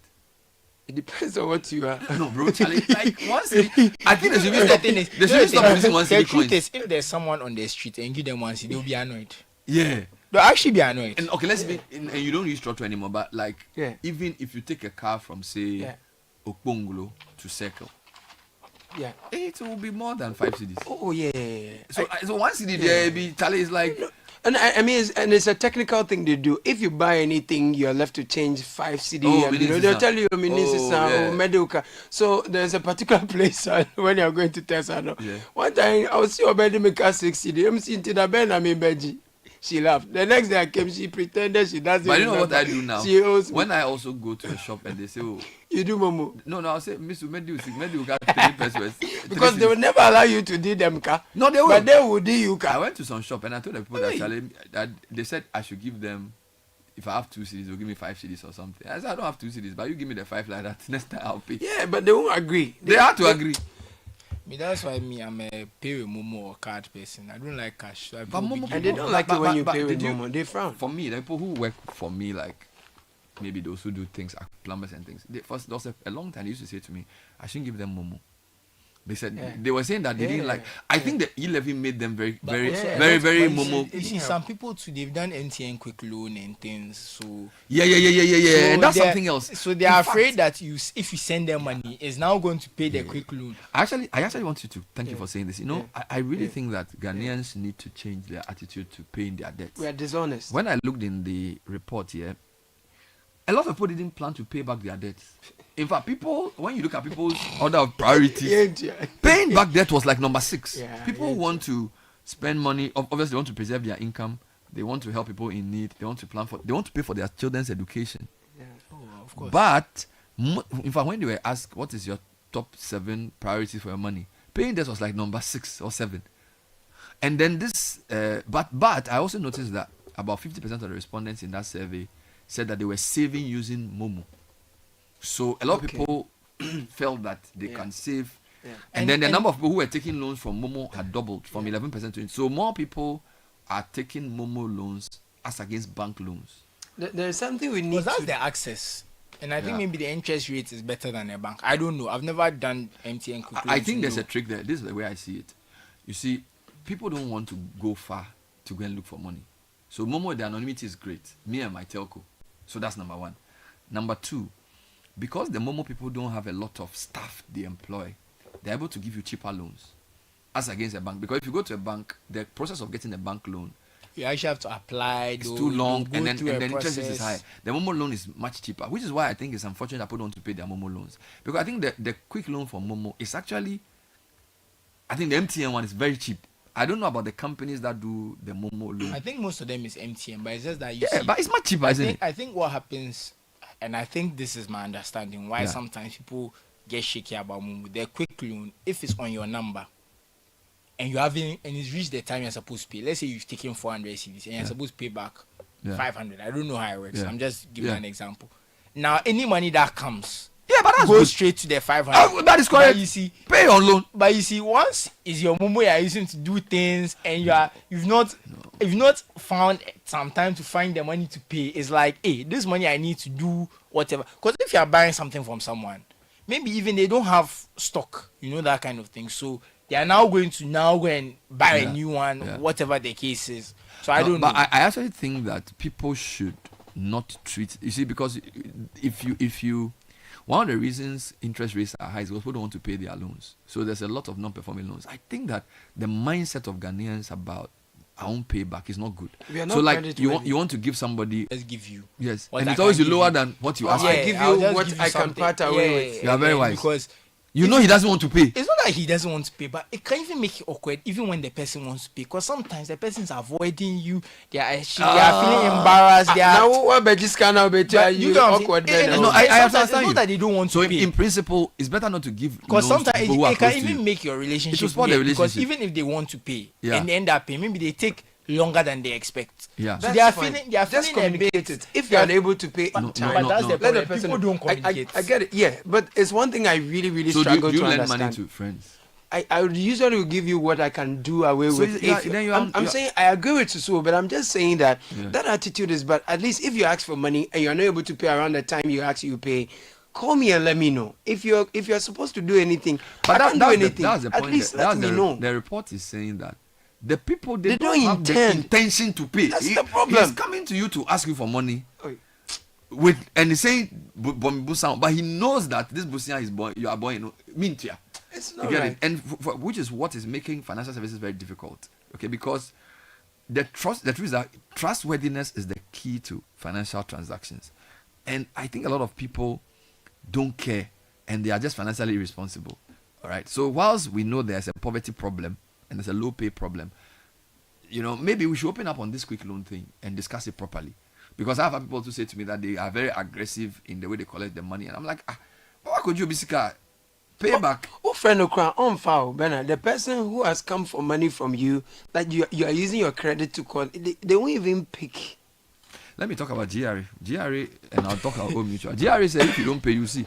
So GRA is reminding all withholding tax agents, including withholding agents appointed by the Commissioner General, that your withholding tax is due 15th of every month. But because this 15th is a weekend, they are collecting it on 14th, which is tomorrow. So if you can't pay, call them and renegotiate. They have a toll-free number, 0800 900 110, or you can call or WhatsApp 0552 990 000. Now, failure to pay your tax attracts interest of 125%. Can you imagine? Compounded monthly on the outstanding tax. Hey, GRA. Please note that third-party checks require 2 days to clear. Okay. Now let's talk about Old Mutual. Yesterday I was at an Old Mutual event. Yeah. And I'll probably share highlights of the report with you. I was Okay. on a panel. Okay. Very, very good report about I've watched. the spending habits of Ghanaians. Interesting. Now, what Old Mutual is doing, which is good, is that they are trying to understand people's financial habits to then bring solutions. All right. And in this particular announcement, they are talking about retirement planning. Now, they said something very interesting, guys. They said a lot of workers like you and I are in what's called the sandwich generation. You know what sandwich generation is? Okay, we are in between two generations. So what happens is that if you have kids, you are paying their school fees, you are looking after them, but you have, And their parents. you have dependent. It could even be uncles. Okay. It could be parents, or Yeah. so basically, the generation of people aged between 25 and 59. Yeah. About 38% of them have to pay money to people below them and above them. That's true. So they are looking after their parents and their Yeah. children, and it's very Yeah. tough. Yeah, it is. So what Old Mutual is saying is that you need to do proper retirement planning, and they have the tools to help you to do this. Yeah. Okay. And they have products to help you start saving for that rainy day. So when you retire, Oh, okay. you have money for your healthcare needs, Nice. and then you don't get kicked out of your house. So call Old Mutual on 030 7600.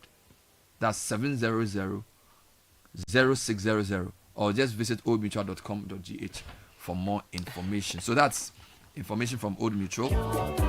And next time you fly from Accra, fly better with Emirates. In Emirates Economy, you can get a taste of your destination on board with complimentary regionally inspired meals. And as you taste each course of delicious gourmet cuisine above 40,000 feet, you can toast to new adventures with complimentary beverages. It's the perfect way to start your holiday. So get much more with Emirates Economy. Enjoy more convenience and flexibility to over 140 destinations within the Emirates Global Network. Find out more at emirates.com.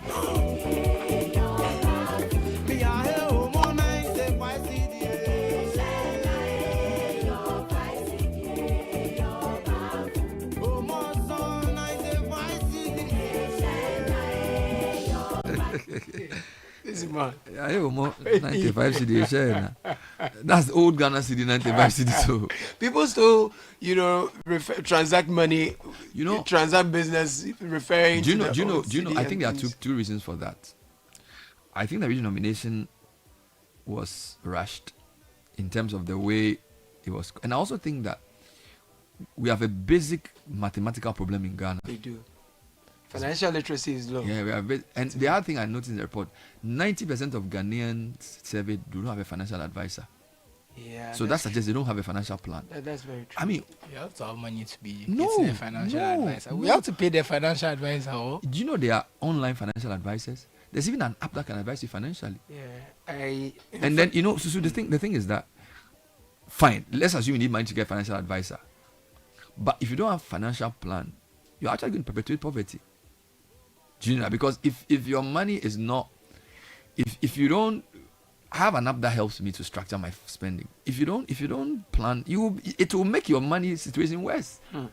You get it? So 90% of the people surveyed do not have a financial advisor, which could also mean that a lot of them don't have a financial plan. But Bernard, isn't it intriguing if I should probe that data a bit closely? Yeah. How many of them have what was the educational level of? It was across. It was across the board. So people have been through school to the highest levels, and they are still financially illiterate.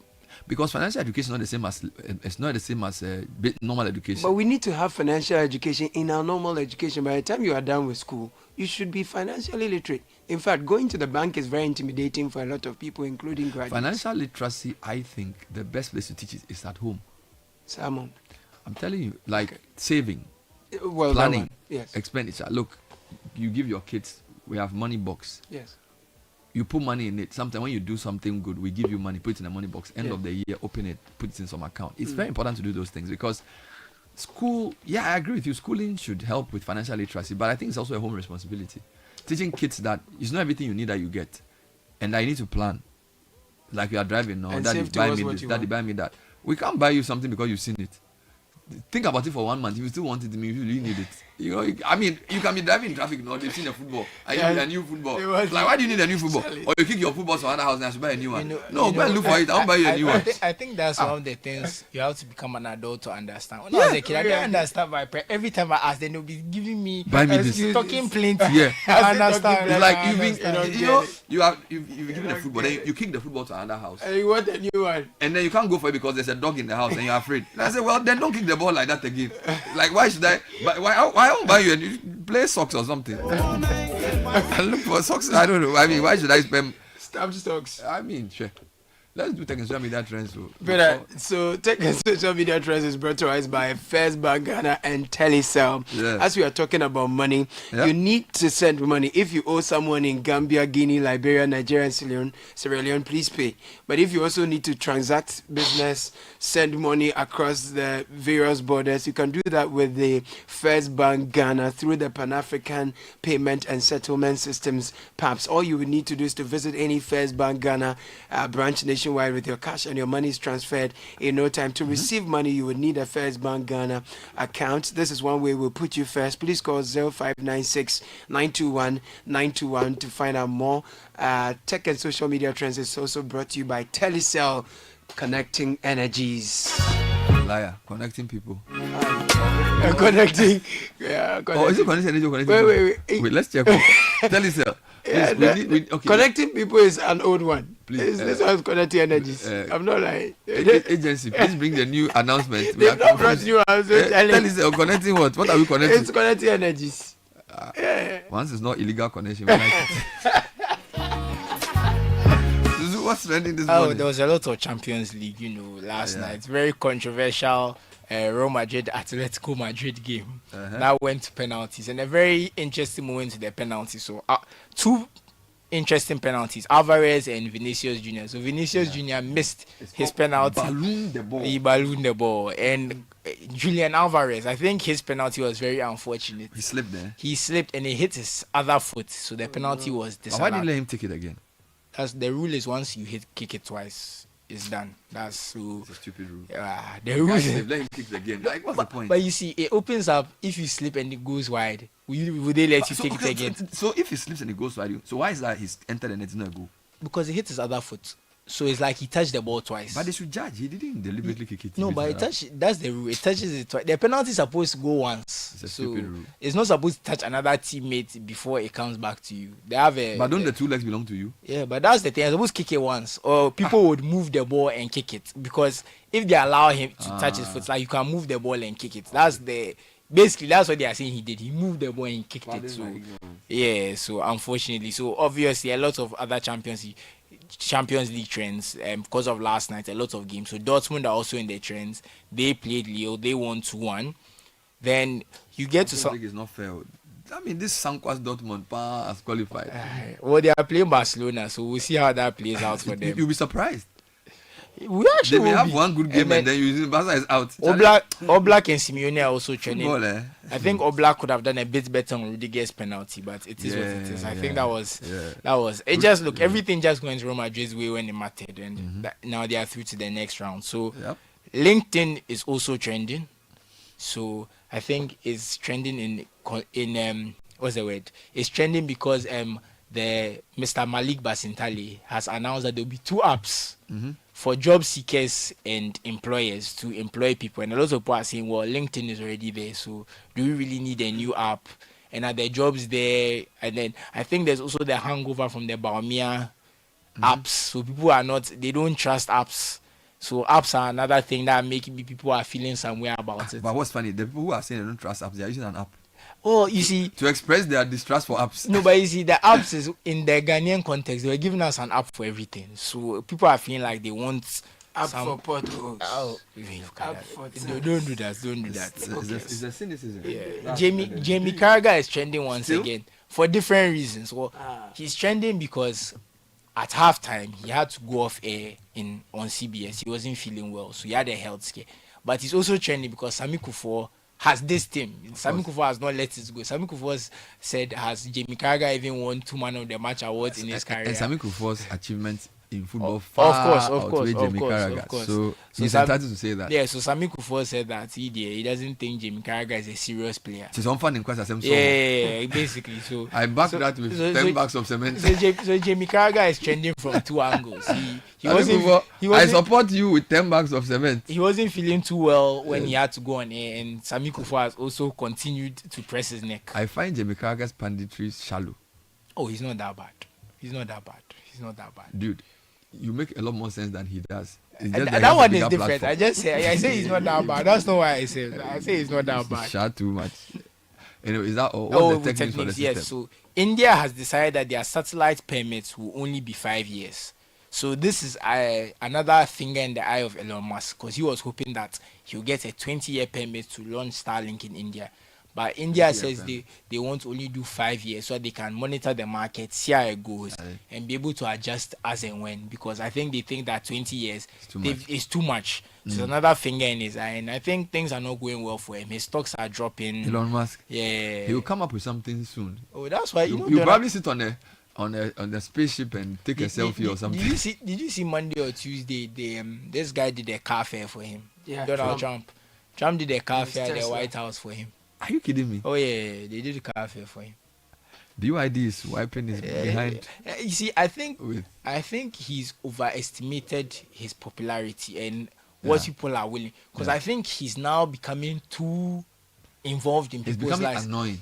Yeah, and I think once you're starting to make policy decisions, and you are such a business person, your policy decisions have to make as many people happy as possible for them to continue to support you.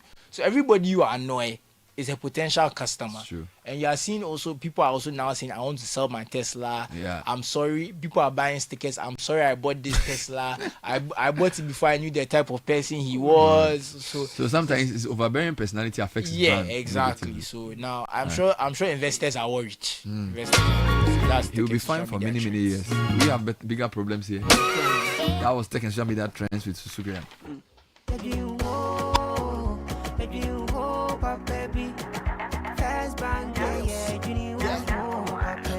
You're looking for a bank to rely on.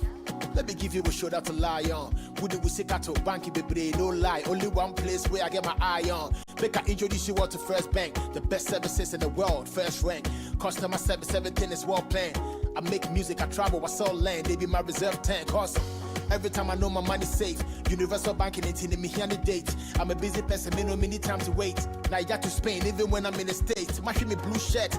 They tell me office a chilly, but who cares? Cause I bank with the best. I'm lucky, I'm too blessed. When it comes to First Bank, it's too west. Everything is you first. Nobody feed you, I'm like us.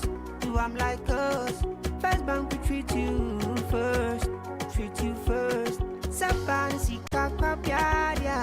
Think about you first. Think think about you first. You first. First Bank. Join the conversation on the City Breakfast Show on Facebook at facebook.com/City97.3, Twitter at twitter.com/City973, and Instagram at instagram.com/City973 with the hashtag CityCBS.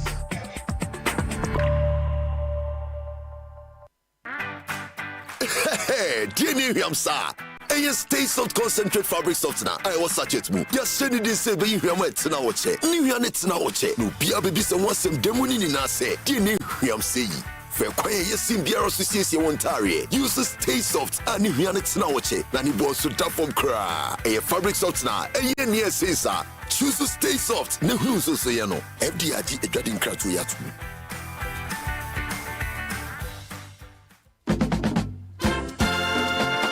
This year, something magical is happening. A celebration of tradition, flavor, and community. Welcome to the Back to Your Village Food Festival 2025. Taste the heart of your heritage with mouth-watering dishes from across the country like Ademe with Akple, Tozafi with Ayoyo soup, Kokonte, Apopransa, Rare Quine, and many more. From rich spices to sweet treats, it's a journey for your senses. We're taking you back to your village. Oh yes, let's recreate our age-old recipes. But it's not just about food, you know. We're celebrating culture, connecting with family, and making memories that last a lifetime. This March, let's come together and discover the flavors that make us who we are. The date is 29th and 30th of March 2025. The venue, Accra Metropolitan Assembly, and the time is 10 a.m. through till 6 p.m. each day. The Back to Your Village Food Festival 2025,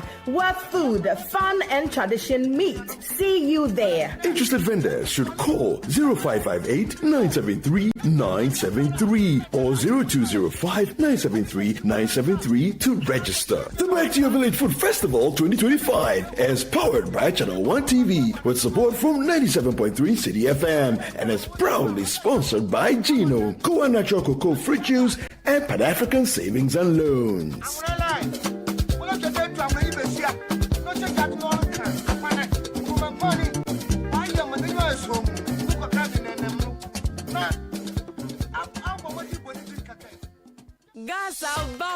Gasaba. Smoke from firewood and charcoal is harmful and as damaging to our lungs as cigarettes. It can cause heart diseases leading to stroke and may even affect our eyesight in the long run. Grandmothers, mothers, sisters, wives, men, caterers, and everyone still cooking with charcoal, let's switch to LPG gas. The National Petroleum Authority has introduced the cylinder recirculation model in collaboration with local partners to make gas more accessible in all local communities. Whether you own a cylinder or not, join our CRM initiative. Simply show up at any exchange point near you with a small down payment to receive a filled cylinder or swap your empty one. Regular safety checks will be in place. Say ebisa mo say more gas. Afi de gasaba. Switch from firewood and charcoal to gas for a better and healthier life. This message is brought to you by the National Petroleum Authority and the Ministry of Energy.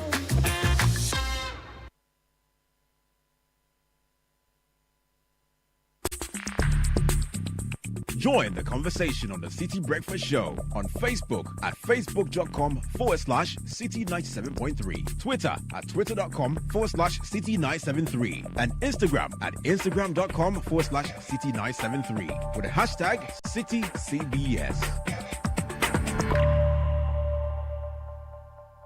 This is the City Breakfast Show, the city's biggest conversation.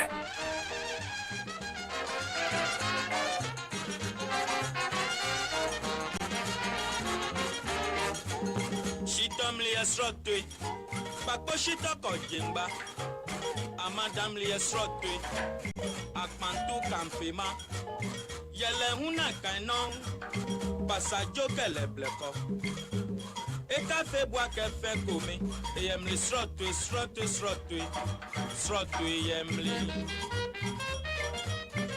Adeboni Bifiale Srotwe Yemli. Srotwe Emily, Srotwe Emily.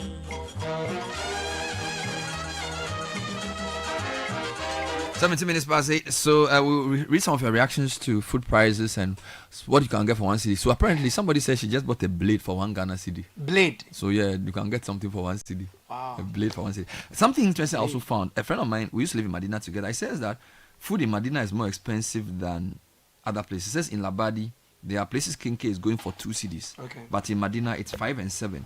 You need 20 cedis to get beans and plantain in Medina. Watch it, the starting point is 10 cedis. In Medina, East Legon and Airport is 20. Cocoa at Medina, taxi rank is 5 cedis. So this is a guy I grew up with in Medina. Yeah. So it looks like there are different enclaves of affordability. I can explain the Medina thing. Why is food more expensive in Medina? You see, there are a lot of hostels within the Medina now. So if from UPSA, Rollins Junction, Rollins. So why are they raising the area, price of the hostels? Because there are more people. Oh, but that's bad. That's what's done. It's So like- there is all more night demand. markets. You increase the supply. But I know the problem. And there are Medina, students. Medina has one of the biggest markets in Accra. Yes.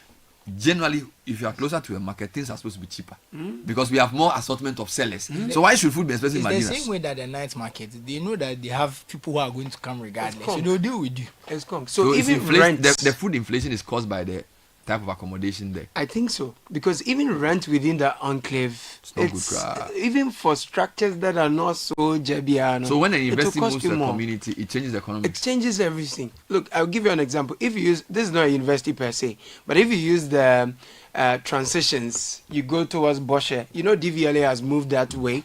The number of shops that have opened now, a lot of eye centers, opticians have opened up because you're doing to do DVLA, you do eye tests and those things, and people are selling all kinds of But things I related agree to with you. this. So we are saying that the way the place develops. Yeah. Something else I've noticed. So sometimes we buy snacks Yeah. for the kids to take to school, right? I noticed that when I go to Medina Market, it's cheaper than when I buy it in Tesano. Actually. So when you go to Medina Market, there's Yeah. a shop we go to Right. where you buy these biscuits and things. Yeah. The equivalent in town is more expensive. Yeah.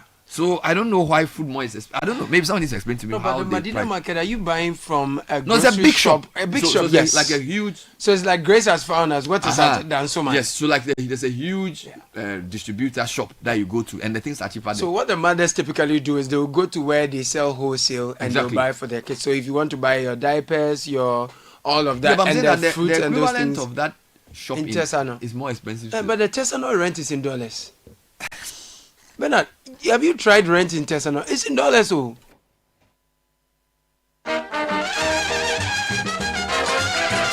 All right, let me do something. You should look into that one. No. I don't know. Even the rent in dollars. Because the watcher, if there is AC in the space, the price is different. So let's take it one by Yeah. one. Let's take it one by one. You're saying things are more expensive in Tesano because of Rent the- is more the rent. expensive, yeah. Okay, Rent I is think more that expensive. makes in sense. Tesano, That makes yeah. sense. Okay, all right. Let's talk about ash foam, right? So you can spruce up your living room with different things, right? And modern living room sofas, couches, center tables, wooden beds, headboards, wardrobes, etc., etc., etc. All these are available at Ash Foam, and they are made in Ghana. We're very proud to say. Call us on 0243 200 729 or visit our showroom. We have showrooms in all the big malls, right? We have a showroom at Palace, we have a showroom at all the big malls, and then you can pick for yourself. Now, we are the only ISO 9001 2015 certified manufacturer of foam and other soft finishes in Ghana.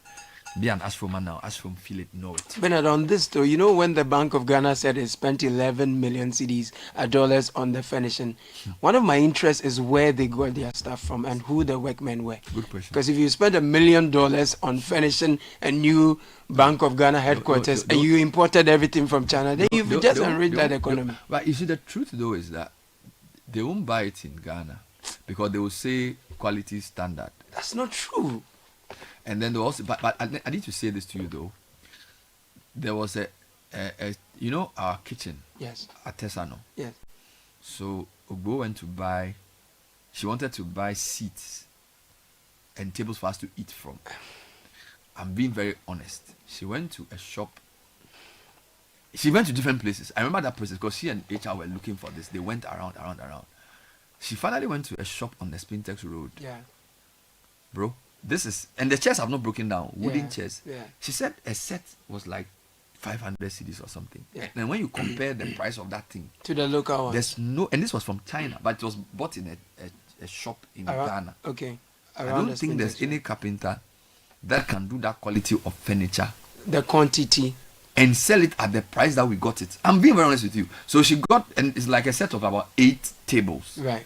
And then there were about 20 chairs. But Bernard, what's the quality? What material was Bro, used for it's that? wood. We sit on it. You No, sit there on are it. different types of Well, wood. Caleb, you sat on it. Caleb, Caleb, why don't you sit we've on had it? those chairs for 3 years. They've not broken down. What type of wood is it? Wait, what I'm saying is that, you see, Caleb, you sat on it. No, I'm just we saying need that. to- yes, I understand. Wait, this is Ogbo. She went to buy the chair. Yes. She showed me the reason. I was shocked. Yes. The reason I was shocked was that the price that she got that thing. It's way I cheaper don't than. think so this is the real question. Yeah. How come somebody can do that set of chairs Yes. and table in China? Yes. Put it on a ship. Ship it here. Bring it to Spintex Road. And it will be cheaper Pay here. tax on it and still sell it at a cheaper price than you doing it in Kaneshi. So the question is not why is the person buying it from China? Yes. How is it possible that that cheaper. furniture set of that quality? Yes. If my capital does that for me, Yeah. he will spend more money to do it because I can explain, right? Why? Because number one, the cost of producing that set here in Ghana is more expensive. If you're Yes. looking at electricity, the person is going to use is more Probably going expensive. to have to do it by hand. The person who is making it in China is more mechanized. They have more machines. The cost of interest is cheaper than he has in Ghana. Cheaper finance. So if you Ghanaian wood maker, you're going to make that set you have been able to buy, you say it's cheaper. Yes. First, you have to import that machinery here. Yes. You'll not be able to import it at the scale at which the Chinese person can do that. So it's also so you have doing more. something small. So hold on. Exactly. Let's take it one by one. Yes. We are not. I am not government. Of course. I'm buying furniture for my kitchen. True. Through Ogbo, the admin manager. Correct. If I am the finance manager of Citi, looking at where the company is, I will be happy with what Ogbo did because she bought, and the thing was quality. The thing is not broken down. I know. Now what I'm saying is that if my cost is too high, so let's assume I say I want to be patriotic, so let me buy from Caleb or Togbe from wherever. Kape. Once my cost of getting that furniture is higher, Yeah. other costs are also higher. It affects the cost of my airtime. That's true. So what I'm trying to say is that sometimes we make rational decisions. That's now true. the real question for Ghana is how do we make people produce at a competitive price? Cost of power must be cheap, as you say. Great. It's too expensive to have. So the FO guy may get good quality wood, but he cannot compete with the Chinese guy because his government is not supporting him in Ghana. That's true. The money he needs for expansion is too expensive. True. The power is too expensive. True. And he also doesn't have the quality of skilled workers to produce it standardized. This Chinese guy is probably producing 20,000 containers of this and sending it to the rest of the world. True. It's a much cheaper issue. So the real question for us is not just procurement. Yes. How do you empower our producers to produce competitively and at a higher quality? I want to add another At part. cheaper rates. That's the I want issue. to add another part. Then there's the marketing and the reach. Correct. Even if he's able to do, let's say, of the 5 things you mentioned, he's able to do 4. Where is his reach for people to know that he's doing this? And the skill that he can sell. And how is he able to reach people? Because what's he going to use? Social media. Yeah. That's his first point. Because that one is free. You can do your social media, but even social media, if you want to reach people, you have to pay for have to ads. boost it. You need people to buy it and kind of so say the point things is about that you. the government must discriminate and know that even as a government, funny thing, both NDC and MPP in their manifesto says they are going to use the state's resources to buy made in Ghana. If that is true, you need to also know that we do not necessarily have as much capacity. About half of yours. Yeah. Okay. Number 2, the cost of money. So what government needs to do in Ghana is to lower 3 costs. Cost of power. Cost of money means that if you go for a loan, the amount you have to pay back. So the China bank can give this person a very good deal so that they can produce and export to the rest of the world and they pay back in reasonable terms. In Ghana, the interest rates will kill you. So you are not even going to get any credit. So it doesn't have good power. He doesn't have good credit. And then the skill. I think the third part is the skill. It's a the big attitude. problem. It's So, a big problem. so it's like the Chinese factory is running 3 shifts and they are working their socks off. Yeah. Here, the guy has not standardized his production process. And the cost to the owner of the factory of producing that is too high. So we need to work on power, we need to work on money, and we need to work on people's attitudes and skills training because he cannot produce that level of Charlie. So you sat on that chair. Those chairs we've used it since we moved there. I think it's 20 what? 20 Yeah. 2021. And Bernard, and I'm missing one break. No, this conversation and this is a China set. Yes, this conversation is at the heart of the 24-hour economy thing that the government is pushing. I'll get back to that point. But have you heard the good news? SG Ghana is giving away lots of amazing prizes, including a brand new luxurious Toyota RAV4 Adventure. My goodness. In the SG Ghana Deposit and Drive promo, simply deposit 500 Ghana cedis or multiples of it into your SG Ghana account and start a chance of winning big. Non-customers can open an account to participate from now until 30th May 2025. You can win amazing prizes, including trips to Singapore or Dubai, home appliances, or the ultimate prize, a brand new Toyota RAV4 from Toyota Ghana Company Limited. Minia Ubetra 7 Wate. The more you deposit, the better your chances of winning. So join the SG Ghana Deposit and Drive promo today. Visit your nearest branch or call 0302-214-314 for more enquiries. This promo is regulated by the NLA on the Caritas Lottery platform. T's and C's apply. Societe Generale, the future is you.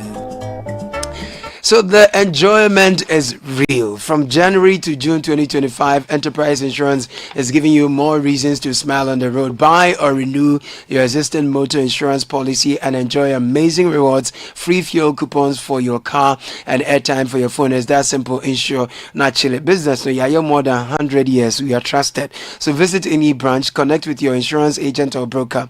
Use the Enterprise Advantage app for convenience. Enjoy free fuel coupons and airtime instantly when you buy or renew your existing motor insurance. We are rated AAA by the GCR for financial strength and claims paying ability. Terms and conditions apply. Enterprise is your advantage. Tell you what, if you're looking for a delicious snack for both kids and adults, try the Bell Moo flavored milk. Bell Moo comes in chocolate and sweet strawberry flavors. It's perfect for any time of the day, for your lunch boxes, your after school snacks, or a quick pick me up. For bulk distribution, call 0544-335900 or 0544-335-800. Bell Moo is maliciously delicious. Another quality product from Bell Aqua. So the future of energy is here and it's more affordable than ever. Translight Solar, your trusted brand in solar solutions for the past 10 years, is making it easier for you to own a reliable solar power system with our flexible payment program. Starting at 49,000 Ghana cedis, you can now power your home or your business by paying just 30% upfront and spending the rest over a 12 to 24 months period. Yes, it's that simple. Buy solar now and pay as low as 1,650 every month. This is our 10th anniversary and we're celebrating that with you, so you can say goodbye to Doomso and high electricity. 0504-249-229 0206-542-454 www.translight.com. Schedule a free consultation. Translight Solar, wherever there is sunlight, there is Translight. Renew or buy a brand new motor insurance policy with Provident Insurance from January to March 2025 and enjoy exciting rewards, including fuel coupons and exclusive Provident souvenirs. If you need assistance, chat with Obaya. She's friendly. WhatsApp assistant 0242426396. She will sort you out. Style baby anytime, anywhere. We have 15 branches nationwide. Don't miss out on this special offer. Chat Obaya now. Visit any of our branches, agents, and brokers today. T's and C's apply. Provident, man, you are covered. So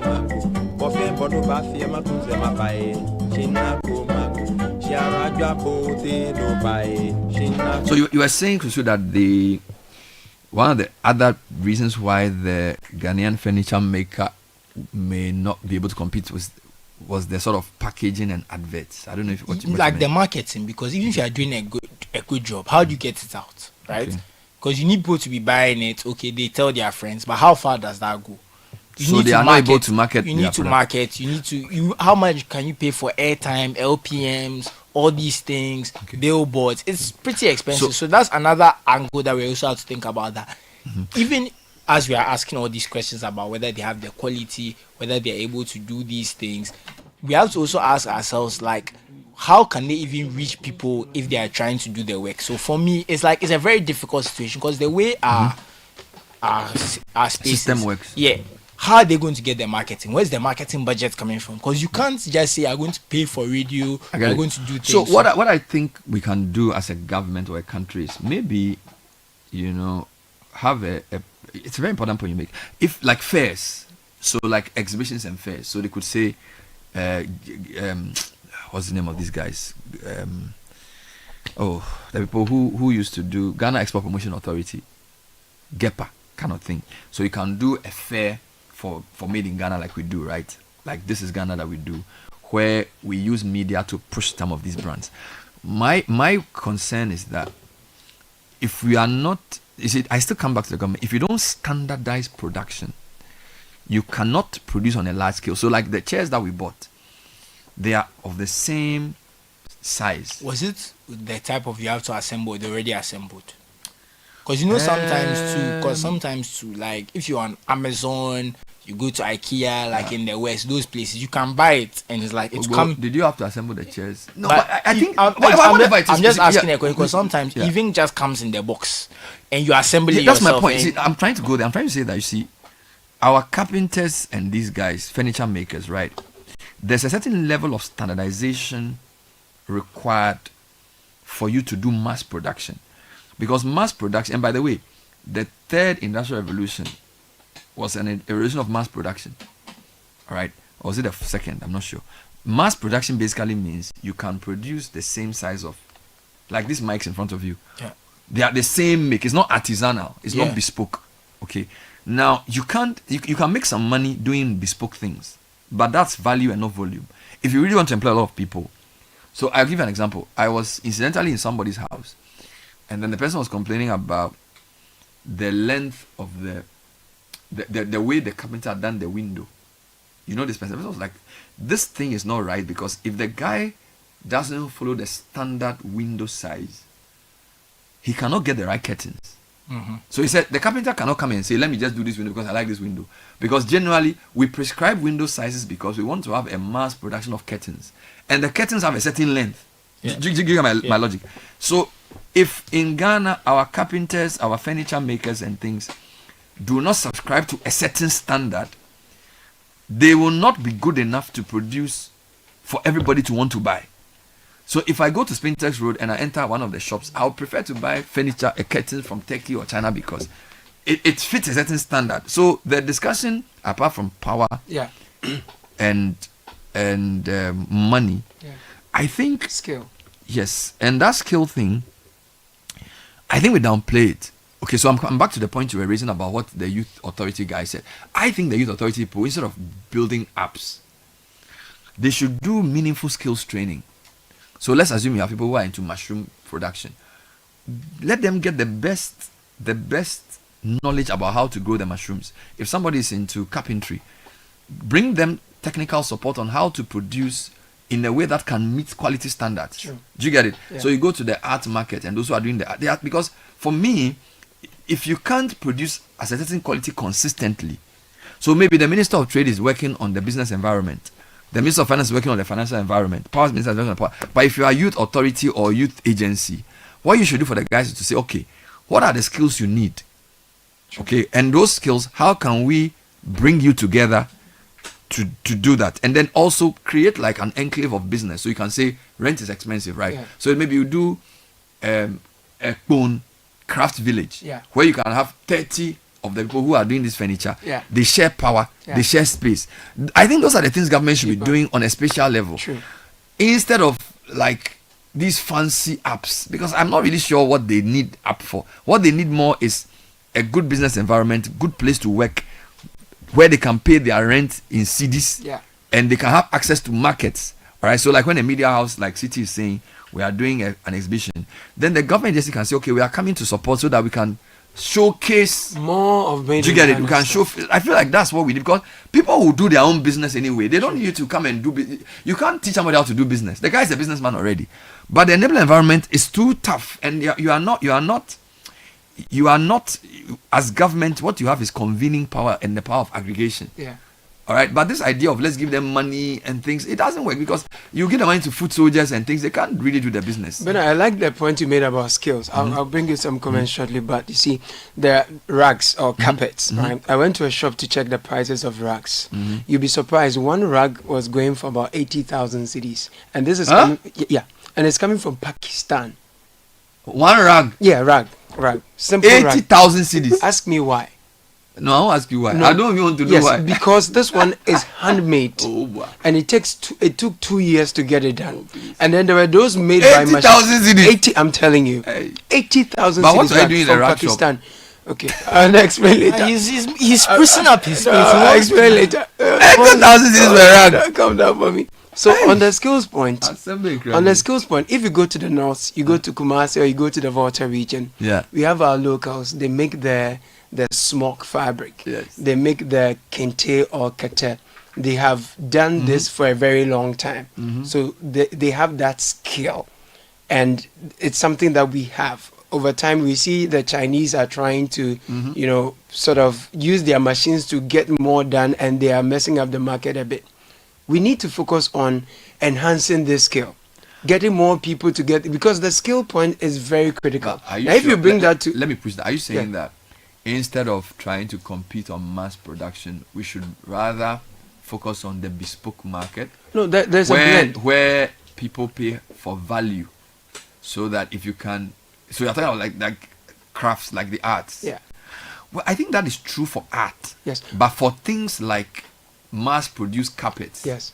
I don't know how. No, the point I was trying to make is that we have, when you come to the skills sector, there are things that are unique to us that we've been able to develop the skill to do. Okay. What we have not done too well is in terms of mechanizing. In terms of mechanizing, we've not had the competence and the soft skill that will help us work at a certain rate of efficiency and use enough machinery to get done. Isn't that what we should focus on? Exactly, that's the point I'm getting to. But I'm just trying to let you know that over the period, there are areas where we've built skill. Okay. So that if we decide to fine tune that, and because it's not a lack of skill, it's not a total lack of skill. I'm just using the kente and smoke part to demonstrate that the people have built indigenous skills over time. The other question that is, we need are people prepared to pay for that in a way that will make it meaningful? Because I am saying that Ghanaians are very price conscious. Yes. And till tomorrow they will go to China Mall Yeah. and buy things because they are cheap. Yeah. So if you want to compete in manufacturing, you need to pick certain sectors that you win. Yeah. Okay. Where you can produce at a cheaper rate and get a good price for. And get more done. That's what it is. And then you also have agro-processing. I want to read a few comments for you. Okay. There's one that's very interesting here.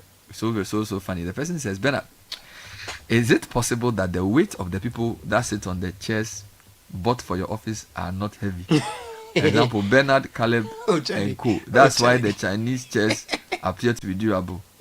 Now, this is from Bakpavi in East Legon. Now, Samens also works with us.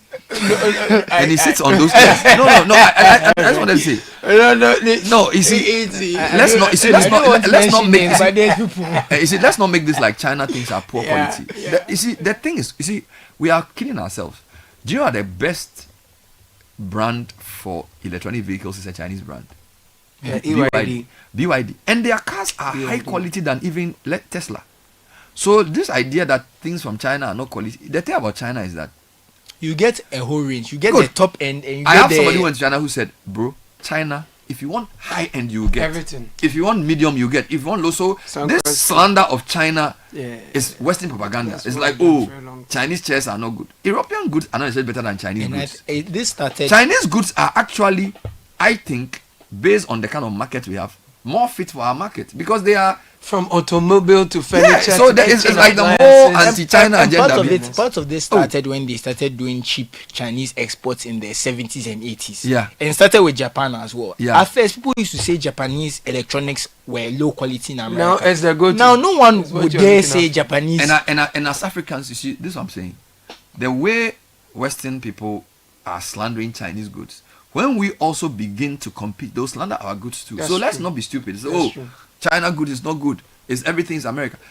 You see, because once you begin to produce your own goods, they will start slandering your own goods. They say local rice is not nice. And right now, people who drive cars, they'll tell you right now, would you rather buy a Ford or a Chevrolet than a Toyota or a Honda? Go for a Toyota. But 30 years ago, it was like, why? Yeah. So I'm just saying that let's not, this furniture, what you need to do is go to Bo and ask her. Because that day, you see, that the reason is pregnant for me is that she actually went from shop to shop and even tried to get somebody to do it for us.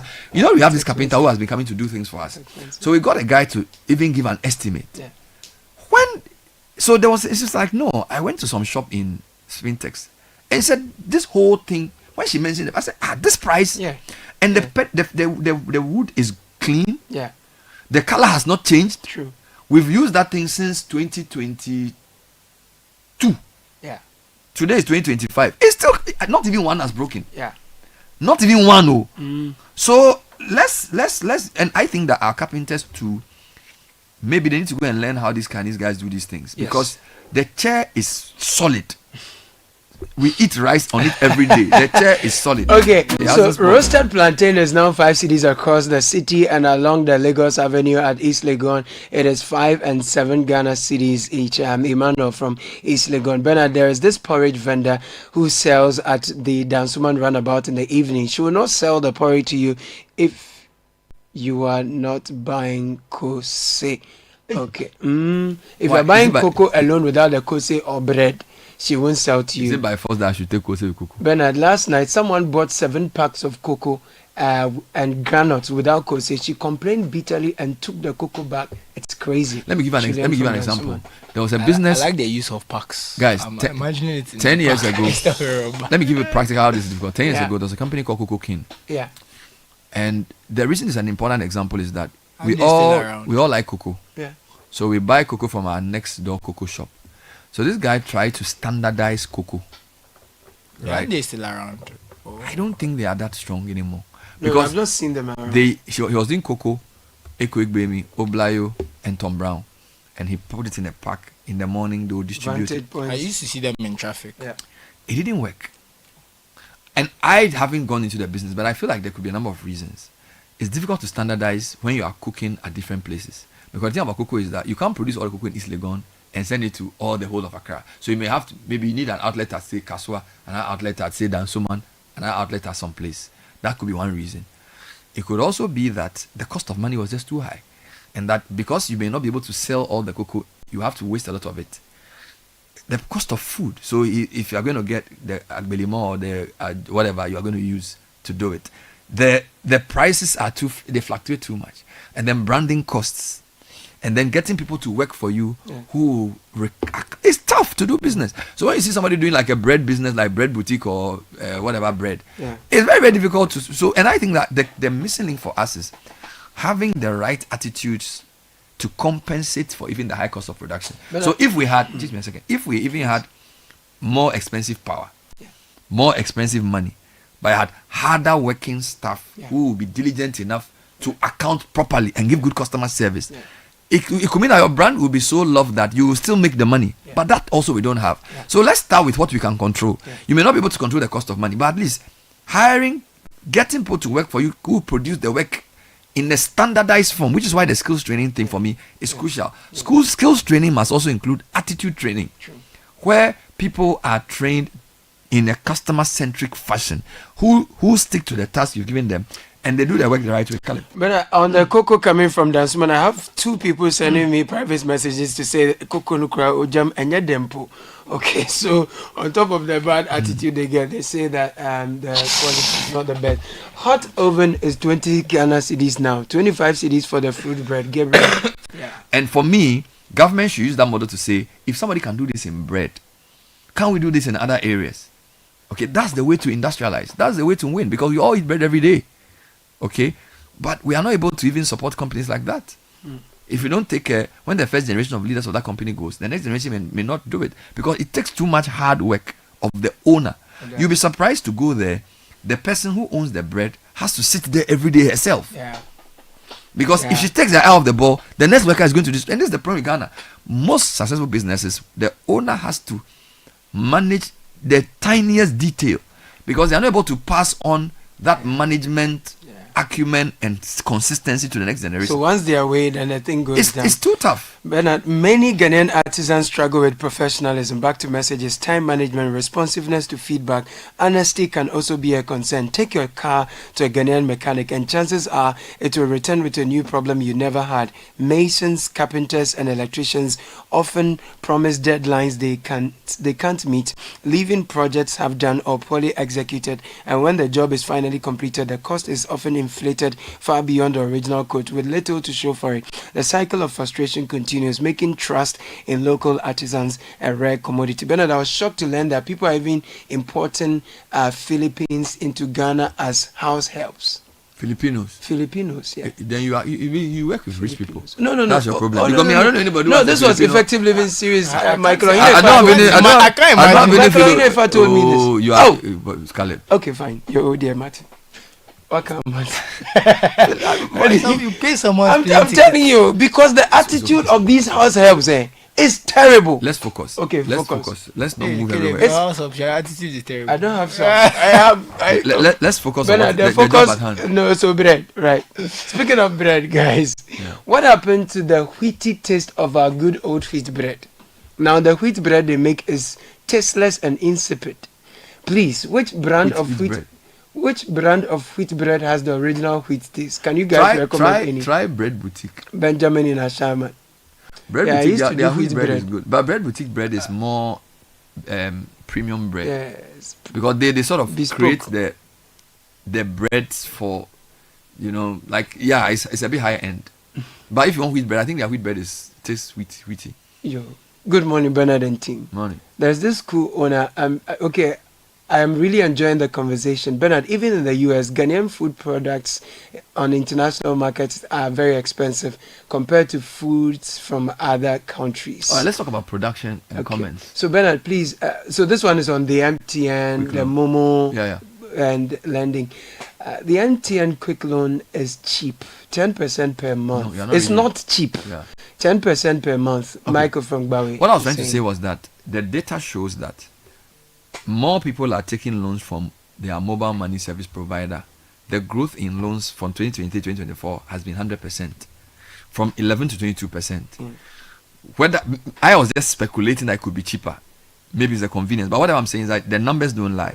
Half of the people are now saving with their mobile service provider, and they are doubling their loans they are taking from their mobile service provider. So the traditional banks need to think about whether they need to make their products more phone friendly. Do you get it? Because people are loving the interaction with their mobile service provider in even the financial services, which is why fintech is such a big thing. So I know bankers will come at me, we are banks, they are telcos, whatever. The data doesn't lie. More people prefer doing Momo. Or it's growing. Yeah. So let's just watch that space. Okay, Bernard and Co. Momo loans are quite expensive. Okay. Average monthly interest rate is 7%, and it's a whopping 84% per annum. Benjamin in Ashaiman. Guys, Momo is far more expensive than loans from the banks. The rate on Momo is 6.9% per month. Bank is 2% per month. Is it? So why are people not going to bank? I want Benedict. Which bank is 2%? I will go there tomorrow. It's a lie. It's as if you no, sorry. He's talking about per month. Right. Because bank is 2%. There's nothing per month and per annum. But you see, the thing is that you can say what you want to say. People's behavior is based on their reality. Yeah, and the experiences. So people are going for these loans because probably convenience and anonymity. Nobody wants to go and sit in a bank for 3 weeks begging for a loan. And the other thing is that the amounts the Momo people give is smaller. You can't go to a bank and say you should give you 250 cedis. Momo can give you 200 cedis today. But you see, Ben, I don't even think the 2% is saying is true. Because a lot more people who work in offices and they will be going to banks for 2%. I don't think it's 2%. It's definitely much higher. It's per month. I don't think so. I'm not a financial expert, but so for me, because we complain about access to credit, interest rates being too high, 2% is what they get in even Western countries. 2% is low. It's not per month. Yeah, but that's something. Even there, 2% will be low for them. For us, I don't think we'll get. I actually think the point is that the general kind of loan you get from a bank is not the same loan you get from a telco. Your Momo provider gives you smaller, softer loans. So I think the better comparator is not a bank, but to a Susu group, because when you go to a Susu company, they also give you per month. So if I'm getting MTN 10 per month, if I go to a Susu, sometimes it's more. Yeah. So the right comparison is not a bank. But that's something. Even the 2% is saying. I think our banks are in the 20. Because first of all, a bank has to, annum. No, but I'm saying the interest rate. We all know it has to also the interest rates they have. It also has to be above inflation. I get you. And if our inflation is always in the but this person is calculating the per annum and breaking it into per month, what it means. That's why I came to the 2. So if you get like a loan for 22% per annum, he breaks it down into per month payment. That's what he's trying to say. Let's read more comments. Okay. It's only in Ghana that when you lend someone money, you have to explain to the person the reason why you need it back. This is Dennis Adusu from Ablekuma. Hi, Bernard. Why didn't the interoperability take care of this? If you owe MTN and you switch to Telecel, the system should detect your debt and deduct. Citi. Maybe MTN Momo does not share data with Telecel Cash. Maybe they don't. That's why. Okay, so to be frank, Momo or Quick Loan is cheaper based on the time frame, but in actual fact, the interest rate is higher compared to the traditional banks. Thank you for that. Good morning, Bernard and team. I agree with you that financial literacy should start at home. Not too long ago, kids could go to the post office to open savings accounts for little savings. Maybe the post office should consider bringing that back. Lawe Alex, lawyer from Suhum. Good morning, Bernard and team. Morning. People save more on their Momo account because it's of easy accessibility. Interest, number 2. Bernard, trust me, if you keep 6,000 Ghana cedis in your Momo account for 3 months, MTN can give you interest of 200 cedis or more. Keep 10,000 cedis in your bank account and you receive an interest of 15%. I am a witness. Of 15 cedis. Of 15 cedis. Yeah. Thank you. Thanks for that. No, he's very correct. He's very correct. So and MTN will text you and say that you've got this amount. That's true. So Charlie, this $11 million for furniture that you people they talk about, they pay me basa. $11 million on furniture. Charlie, this thing is too expensive. This is not politics. We are Ghanaians. We must make noise. Okay, so on furnishing, yes. So it's not, this is a problem. We don't have the details, but it's the furnishing of the $250 million building. Yes. And that came to $11 million. I need to spend time and discuss the central bank properly because even yesterday the minister was saying something about they needing a bailout. Whether that narrative is even correct, I'm not sure because it's whatever. Let's just focus on what we are doing today. I'll come back to the BOG on a different. Good morning, topic. Bernard. What Caleb is saying is true with the Medina explanation. See, things are expensive in Miocho, where the central university is, than they are in Pram Pram. There's another one that supports this. From a center of gravity analysis, Legon East Legon Adjungano axis is very interesting. It's got a huge population accommodated in modern estates, middle class housing, and slums, villages nestled within Shiashi, Abochiman, and Adjungano. In addition to residential and commercial interests, it's got about 7 or 8 universities or tertiary institutions: University of Ghana, UPSA, Trinity, Islamic, Radford, Northford, Webster, and Zoom Lion Sanitation College. It's got modern shopping. Melcom, ANC Corner, etc. Wayside shops and traditional markets. Violation. What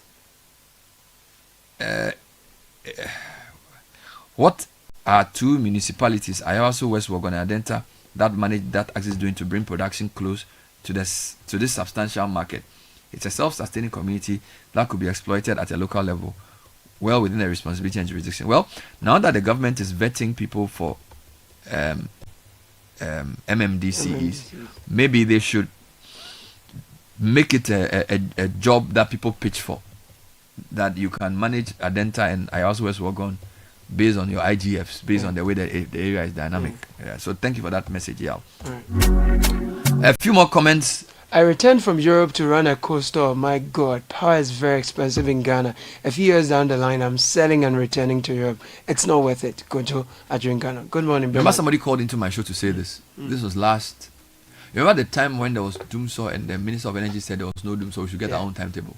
So some guy called and said there were 2 brothers and one of them had gone to the UK to work and he stayed in Ghana to do a cold store. I remember. But the cost of power meant that he was losing. So he felt that after 10 years he lost the bet because the power cost is too high. So the cost of power thing there is very serious. John in GPHA says, Bernard, good morning. Food in Tema Community 1, especially in the port, is very, very expensive. Even with 20 Ghana cedis, you would hardly get gobe to buy. Oh, you don't mean this. And what is much petty is there is a food vendor here who claims she's a prophetess. Oh, but okay, my brother, don't go there. Okay, so 20 Ghana cedis, you won't get gobe to buy. Let me read a good one, a suggestion. on food vendors, automation and standardization is key. A good model is Papaya, which started at Osu. Back end and front end highly automated. Labor turnover hasn't affected their growth. Mass production, but still same taste you expect all the time. Star discipline is high. If it's true, Papaya has done very well. Their food tastes the same. They are fairly affordable for middle class, and they have not. They haven't grown like KFC because KFC is foreign money. But these guys have also grown reasonably. But I want to make a point. Part of it, they don't do delivery. They don't. They simplify their life. I think they don't want to get into the where's the rider. This because KFC does delivery.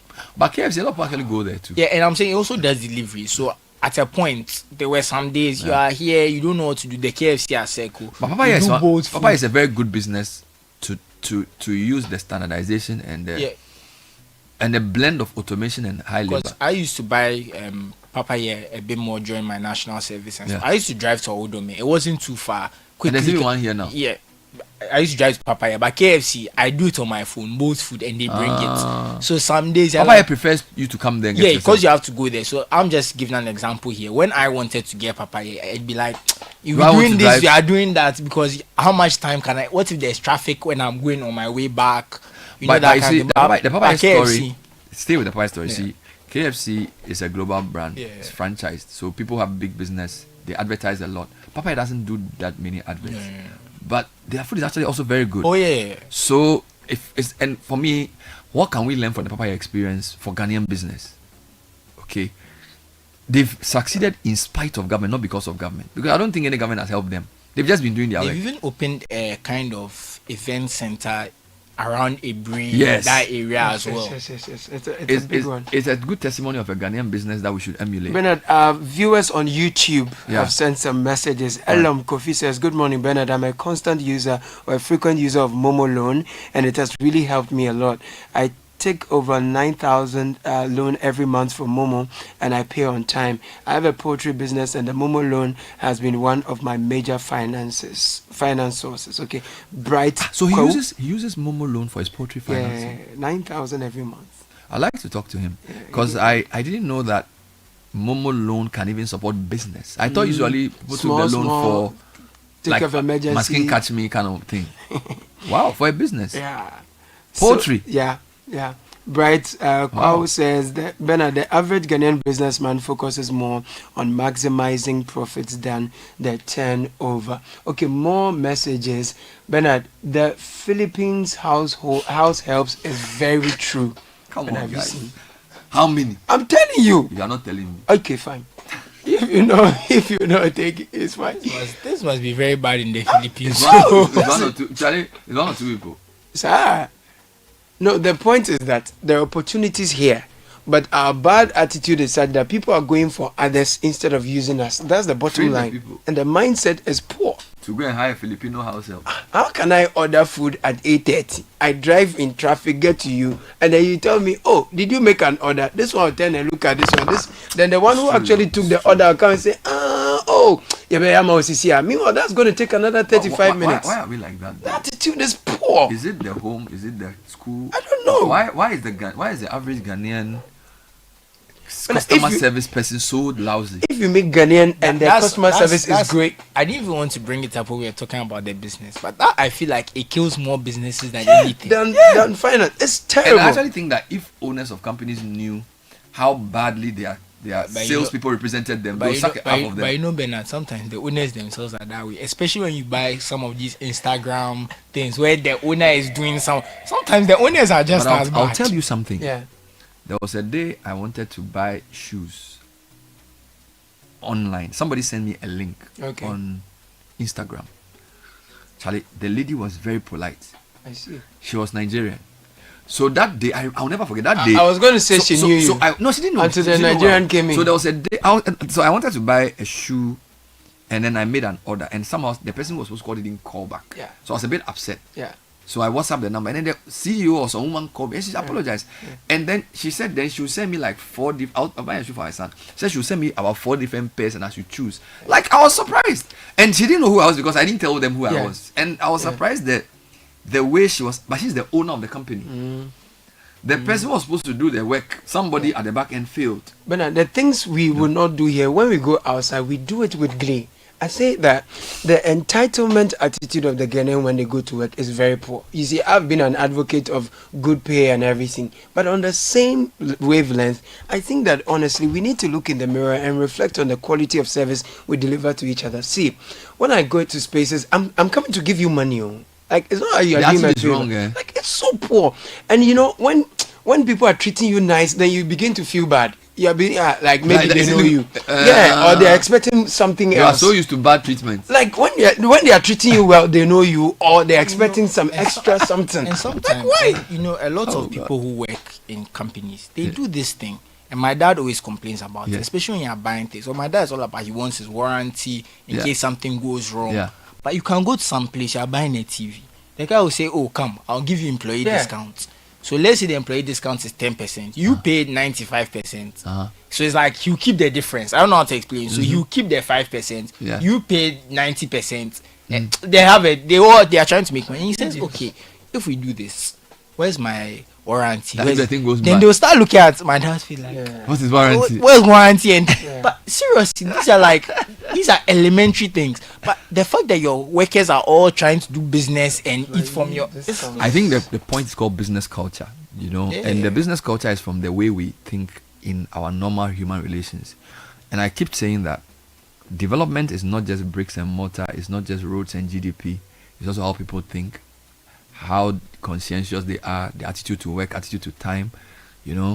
I've been to events where we waited for 30 minutes for the guest speaker to come, and sometimes we didn't even get an apology. You get it. Your respect for time is a proof of your financial future as a country, as an individual. So if you disrespect time, you can't make more money. So I think we need a national conversation on just the way we do things, which goes to, because if you are organizing a conference and you start a conference late, you can use that same attitude to a factory line. Yeah. And lackadaisical attitude in conference, lackadaisical attitude in factory, it leads to distorted plumbing. That's why I enjoyed your conversation with Dr. Nimoy Thompson. It's not how long we stay at work. You can do a 24-hour economy, right? You give the same job to 3 different people, and because they know that another person is coming to do something you can do in 2 hours, they'll just stay around it, play around but it. So we need to have efficiency in the work system. When Nimoy said that televisions should be removed, people took him on. Yeah. Like the worker said, but why is he talking They back? says that the reception is for customer service. You will be sitting there, they will be on their phone. They won't even mind you like you're a human being. I think he's right. The thing about Ghanaian workers is that, when they are criticized, like, yeah, always push back. They won't take reflections. All right. More comments, Bernard. So a lot more comments have come through on this one. What has happened to all our public spaces that can be used for fairs and exhibitions? Our great trade fair is gone. Okay, it's been redone. Growing up, I remember Gifex, Indutech, and Grand Sales. All these helped our local businesses to put their products out there. What happened? There is no continuity and coherence in our thinking and actions as a country. We need to do better. Kwesi Akwanda from South Odoko Estate. Hello, Bernard. Power is first on the list for production. I'm a textbook publisher, and myself and my colleagues print from India mostly. I spoke with my Indian printer if he could bring the machines here so we can print here to avoid shipping costs and port duties. This is what he said. He thought about it earlier, but after doing a feasibility study, he realized that the power system is not stable and the cost to print using the plant is high. He is like, if I switch on my machine for printing it must print volumes of quantities before the machine stops, but our power system will not allow that. To start the machine again takes more power, which brings more cost to the company. So Bernard, again, I'm synthesizing all this to say that at the heart of building an economy so that it works, and at the heart of fulfilling a 24-hour economy, is that we are creating jobs and all of that. All these inconveniences we are talking about, somebody must be thinking about it. Somebody must be, I'm seeing a lot of task forces coming together, all geared at enhancing things. So this anti-flat thing is great. What about the business environment and the business culture and how we work and that's our collective make responsibility, efficient, which is why radio is important. Let me read a few more comments for you, not to cut in, but to Sure. give you more comments. Hello, Bernard. The issue of Ghanaians not paying their loans is really deep. This has become the biggest issue of the local content policy in the mining industry. Most of the local mining contractors don't like repaying their debts or APs. This has already collapsed lots of other companies in the supply chain, locking up the working capital of those other firms down the supply chain, mostly the smaller ones that are local as well. Payments were much better when we were dealing with foreign-owned businesses. Guys, can you imagine this? Payments were much better when we were dealing with foreign-owned businesses. I don't want you to mention my name, but this is a really big issue. Look at that. Look at that. Just say he hasn't made up his mind to pay. No, he won't pay. The dishonesty. He won't pay, and if you follow up, he will insult you. I don't, Charlie. We are the architects of our own downfall. Bernard, someone says he knows 3 homes who have Filipinos as house helps. It's not that expensive. They are easy to hire and they are cheaper than the locals. Okay. You know what? I don't. This one. Don't worry. Very soon it will become a thing. You'll feel it. Oh, never. Don't worry. As in the Filipino household. Yeah. No, I understand what you're saying. I'm saying that the fact that people is Filipino house helps is okay. So are they recruiting them from the Philippines or what? That's what I want to understand. That one, I don't know, but they are here, and people are choosing them over the Ghanaian because from this experience they are cheaper and they work better than us. Yeah. Well, let's read more comments. A lot more. I gave a contract out to a local furniture company to the tune of $100,000. Production and supply was supposed to be completed in December. We are in March, and I've only received $25,000 worth of the products. We are now taking them to court. It's a shame we can't count on our local firms. I imported the rest from China to supply, and that has been done and completed. I think this person has even sent me receipts of their transaction. What I wanted to say was that, you know, we advocate for business and we advocate for many things in our programs.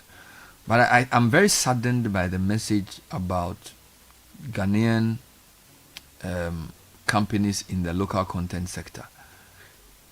Listen to the message again. Okay. He says, in the mining industry, the biggest issue is that Ghanaian companies or contractors do not pay their debts. This has already collapsed lots of other companies in the supply chain. It locks up the working capital of those firms down the supply chain, mostly the smaller ones that are locals as well. Payments were much better when we were dealing with foreign-owned businesses. I think this is very serious. Because he will sit here and say, Ghana government should have a policy for local content. Yeah. And then you have a local company who gets a product, he doesn't deliver on time or delivers and doesn't, or he's giving a service and doesn't want to pay. I think it's something we need to work on seriously. There needs to be a national effort around. Where do we start from? Leadership by example. So government, because people do what you see, not what you say. So I think the government should lead by example in terms of paying its own debts. And then the president must set the scene by sacking CEOs who are lazy, who don't do the right thing. That's one. Then there can be an educational effort around attitudes. Okay, a more deliberate educational effort. I think we also need to speak to the religious institutions that they should focus a lot more of their airtime on the soft skills of behavior. The character, no. The prophetic focus on financial wealth and all those things are too much. Things. People should now, because the president has these prayers he does with the churches. Yeah. I think when he meets them the next time, you tell them, look, enough of the miracles. We need you to. I think what President Mama should say to them is that, look, the best way to help me, dedicate 30 minutes a week to talk about Ghanaian attitudes. Character. I'm serious. Like he said in August, in July, you're going to do National Day of Prayer. He meets them almost every 3 months now, or whatever. So you should say that, look, tell your members to stop lying and stop cheating. If you do business with church people. Yeah. So he needs to use, like the Catholic educational people had a big conference yesterday. Yeah. If I'm invited as a president, I will say to them, look, Catholic education has been very useful to Ghana. Yeah. Can you re-emphasize honesty? Can you re-emphasize modesty? and all these charismatic churches who meet the president every week. He needs to tell them that, look, your members are the people who work in these companies, and they are not helping me. Do you get it? Dedicate airtime. Stop preaching about money and visa and other things. Or you can preach on that small, but preach more. You get it? Because the people will not come, so they are giving them what to make them come. Muslims are fasting this month. Imagine if imams use the week sermon to say, look, you can't be a good Muslim if you are a dishonest Ghanaian. If your attitude is, you understand, we need to go, you see, because if the people listen to these guys a lot more, and nation building is not just the work of politicians. You understand? So if the people who have the pulpits cannot tell people the truth, the teachers cannot inculcate discipline in the students, we don't stand a chance. Because how can Ghanaians be so irresponsible with their debts and then turn around and say that they want local preference? No, it's a very bad saying. That's what they do. By the way, it's not every saying that is true. Some of our sayings are anti-progress. That's wrong. You know, the fact that it's a proverb doesn't mean it's a sensible saying. No, it's true. Like, it's then, so we shouldn't pay. No. We will never develop if we have this mindset. I'm telling you, we have to change our attitude. I'm so saddened that Ghanaian companies that we fought so hard. They're not paying their Look, debts. people fought in the mining sector for local content. Only for Ghanaian companies to now be disappointing us this way. People who have done all these third world network, they've spent their whole life fighting for local content. And then you get a contract and you don't want to pay back. Like, what kind of ungrateful behavior is that? Let's take a break. Ghanaians have to change. We'll come back and play you a quick highlight of the regional minister for Greater Accra. Yes. Her update on street lights. Stay with us. This is the City Breakfast Show, the city's biggest conversation. Electroland Ramadan promotion is here. Get unbeatable deals on top brands Samsung, TCL, Media, and Nasco. Get Nasco 166-liter top mount freezer at 3,999 Ghana cedis plus a free flask. Nasco tabletop freezer starting from 1,999 Ghana cedis plus a free flask. Nasco chest freezer at 3,899 Ghana cedis plus free Nasco deep fryer. Get our Media 198-liter chest freezer at a whooping discount from 5,249 Ghana cedis to 3,999 Ghana cedis. For 4,499 Ghana cedis, you can get a TCL bottom mount fridge plus free Nasco meat grinder. Get our Samsung top load washing machine at 6,499 Ghana cedis plus free Nasco deep fryer. Rush to our showrooms and authorized dealers across Ghana. Call 0503-159-739 for inquiries. Electroland, home of affordable luxury appliances and electronics. Dear home, no interest for 2 years. Are you ready to step into your dream home? With Lakeside Estates' exclusive offer, you can own your own home in just 2 years with no interest payment. This offers you affordable payments, flexible home purchase plan, quality homes, and lifestyle change. Choose from a variety of beautiful homes in any of Lakeside Hills clusters. Your future awaits you. Imagine living in a home you love with the freedom to invest in your dreams without the burden of interest. As your CIMG Real Estate Company of the Year for the 4th time, we offer you hassle-free home acquisition.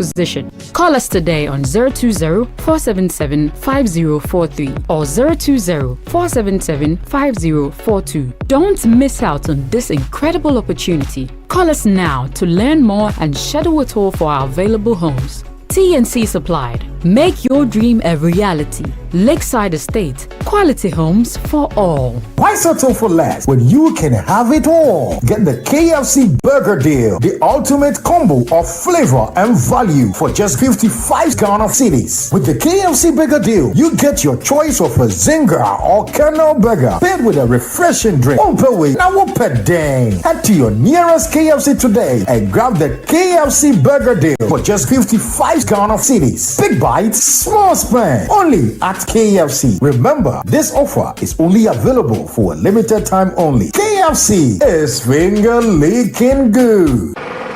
Hey, so what what goes into building quality structures? I mean, literally, what goes into it? Wujaf, you don't want to be sitting here somewhere worrying whether or not you did a really good job. It'd be very simple equation. If there's no diamond cement in the mix, massa, forget it. Don't start cry. Menye, diamond cement has been providing builders, block makers, and construction companies that peace of mind for years. Diamond cement is 42.5 R grade cement, unbeatable quality made right here in Ghana. And because we have your pocket in mind, we provide 32.5 R grade so that everybody getting on. No long talk, Jack. If there's no diamond cement in the mix, don't start. Locate Diamond Cement Ghana Limited nationwide with factories in Aflao, Takrade, and Buipe, or call 0244 313 368 or 0540 111 978 or 0202 021 175. Diamond Cement, still as hard as a diamond.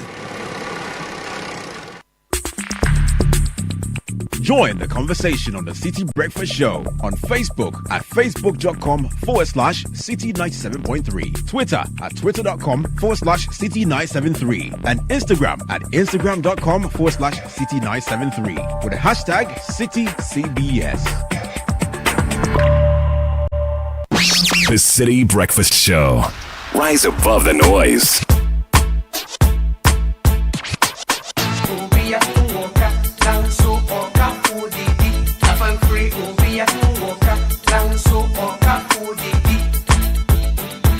So it's 20 minutes past 9. Fred Duhot did a report. Was this last week? Yeah. I think a week ago about the state of street lights in Accra. Yeah. Here's the report. No, this week actually, it's up 3 days ago. 3 days ago, okay. So it's not been long. We'll hear that report before we hear from the regional minister on the state of street lights in Accra. I took a drive through key areas to assess the progress. From Tesano to the N1, also known as George Walker Bush Highway, not a single street light was visible. Starting at the Achimota overhead through Jowlu towards Teshi, the old street lights were operational only in patches. At the 37 hospital runabout, not a single street light functioned.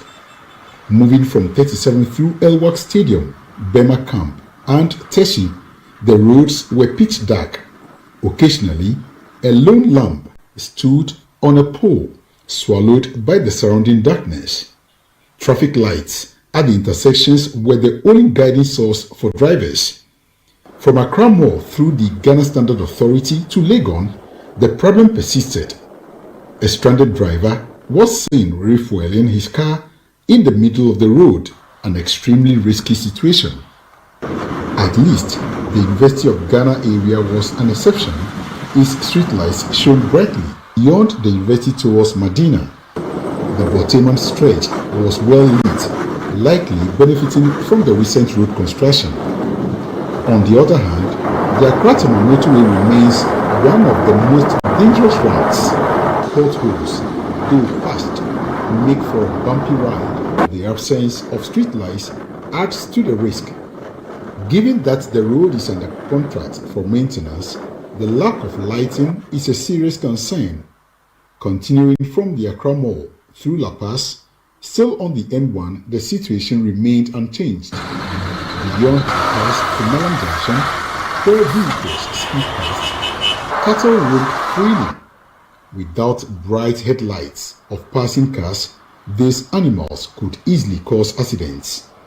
Some parts of the stretch had no lights at all. Security cameras installed along the road were engulfed in darkness, making them ineffective at night. The stretch connecting connection remained unlit.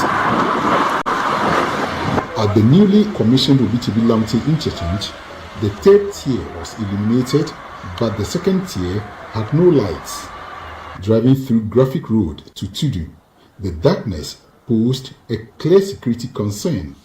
Surprisingly, from the Ridge Runabout to the Jubilee House, the country's seat of government, streetlights were absent. Were it not for the decorations marking Ghana's 68th Independence Day, the scene around the Jubilee House would have been dismal.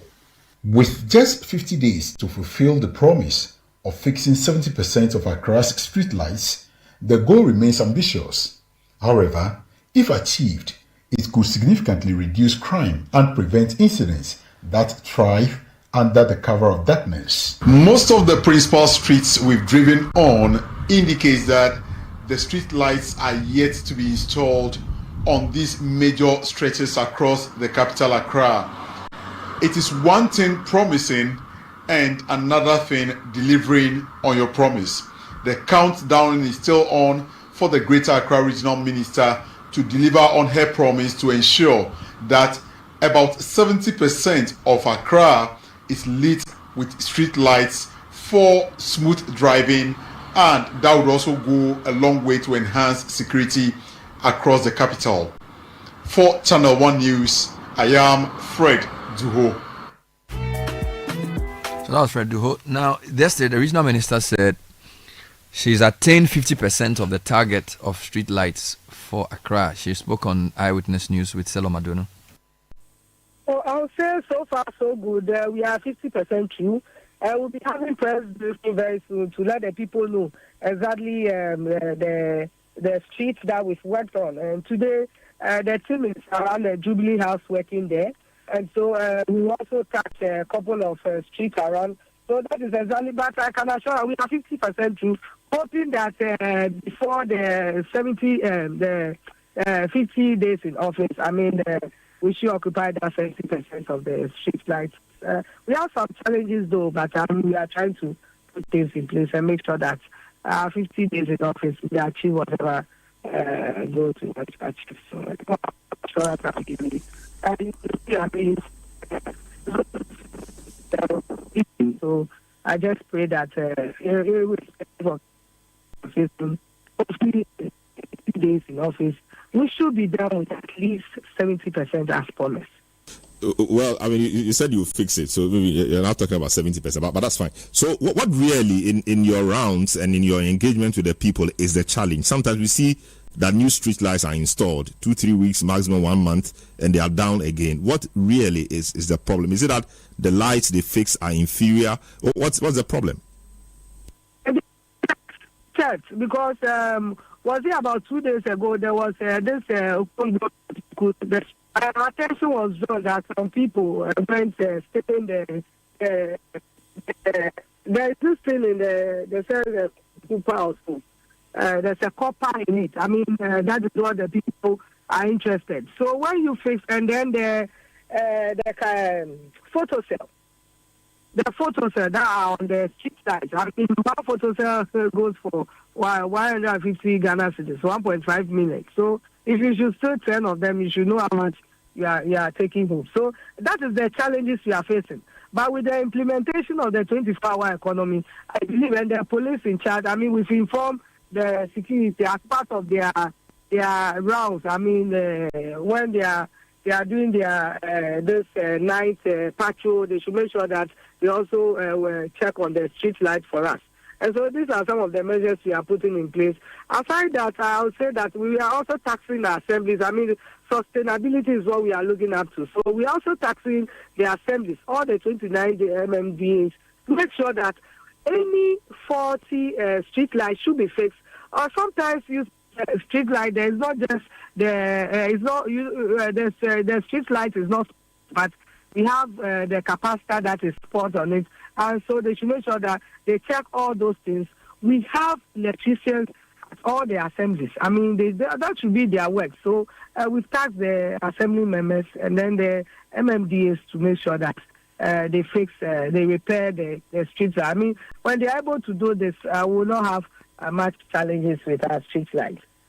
I see. Fixing the 40 ones, repairs, etc. Do they have funding for those things?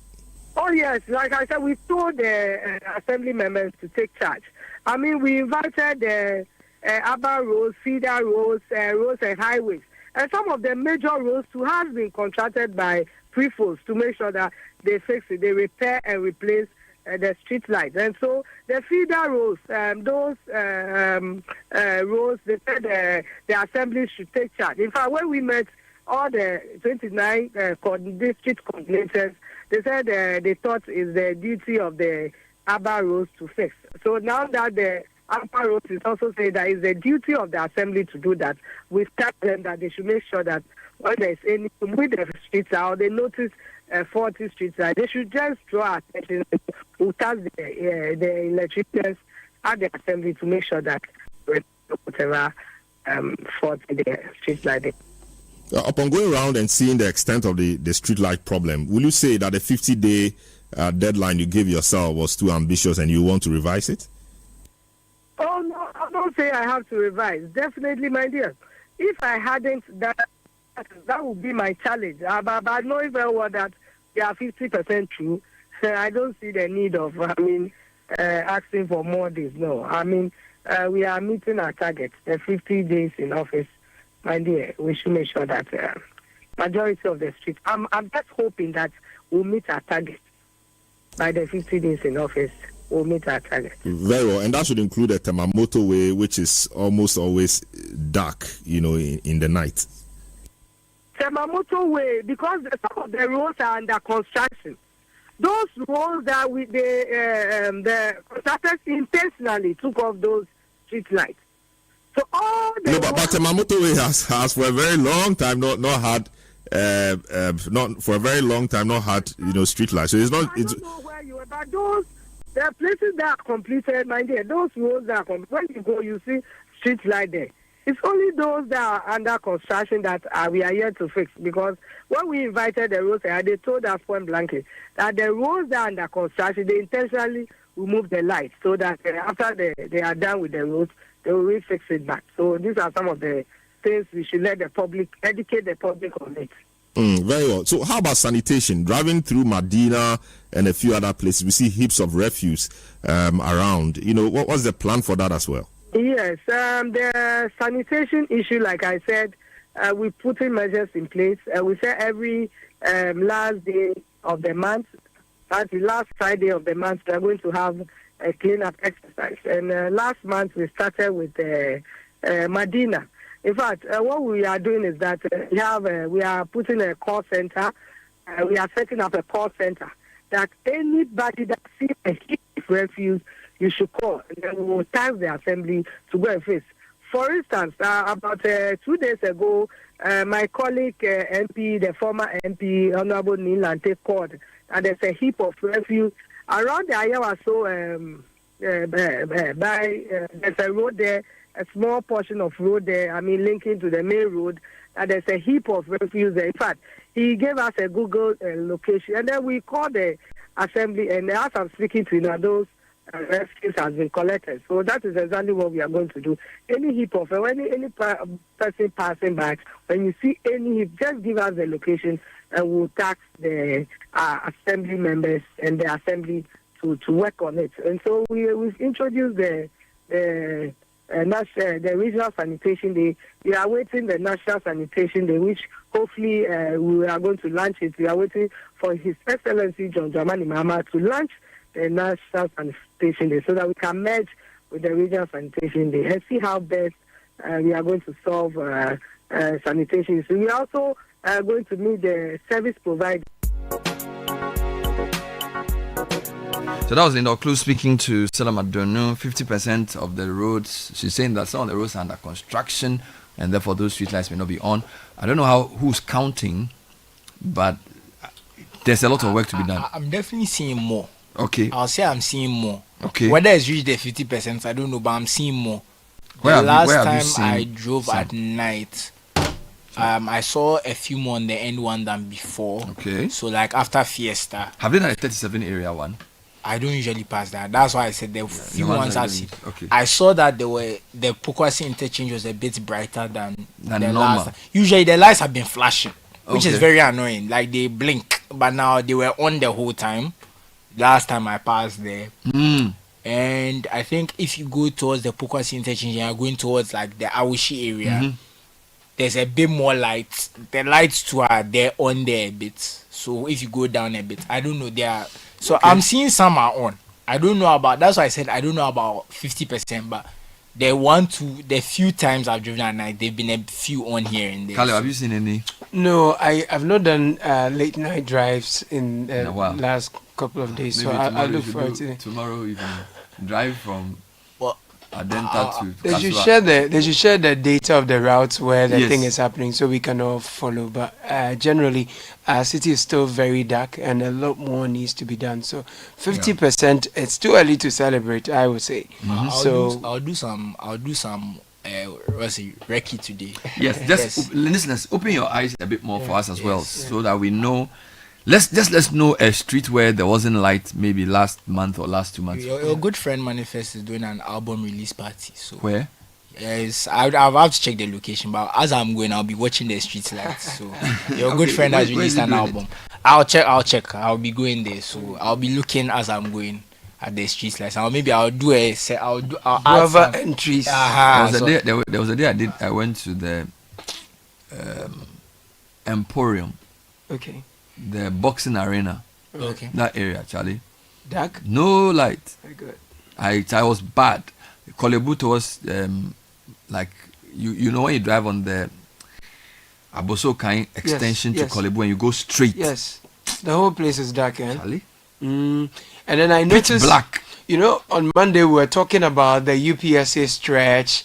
I used that stretch recently. It wasn't at night though, but I realized that, you know, some of the street lights, the pole is there, but the lamp is not on it. So some of them need to be replaced. Some of the poles have been knocked down, so they need to be replaced entirely. And some electrical works need to be done. I think that there must be some sustainability too, beyond fixing it. How do we keep it going? That's the point. You know, how do we keep it going so that it lasts its lifetime without us having to replace them when they've not served their time? The stealing, the vandalizing of the street lights and the traffic lights. We need a system that will protect the public property better than we've seen in the past. So, yeah. 9:34 City Breakfast Show. Football fans, it's time for the ultimate showdown. Sunday, 16th March, the Carabao Cup final takes center stage as Liverpool chase their 11th League Cup trophy and they face Newcastle United, who are hungry for their first ever League Cup trophy. Catch all the action live at any of the 5 Honeysuckle Sports Bar locations in Accra. There's East Legon, Honeysuckle, there's Airport, there's Spintex, there's Laboni and Osu Plus. The City FM Roadshow will be live from Honeysuckle Laboni. Yeah. They have some very nice fried yam. And honey glazed chicken wings. Yes, and they have green pepper. It goes very good. So please, let's meet at Honeysuckle. I just want to even add that the other Honeysuckle location, I don't believe, I've not seen this one, the Laboni one, but some of the other ones, I've seen this one at the Osu one, I've seen this one at the one at the Melcom Mall on the Spintex route.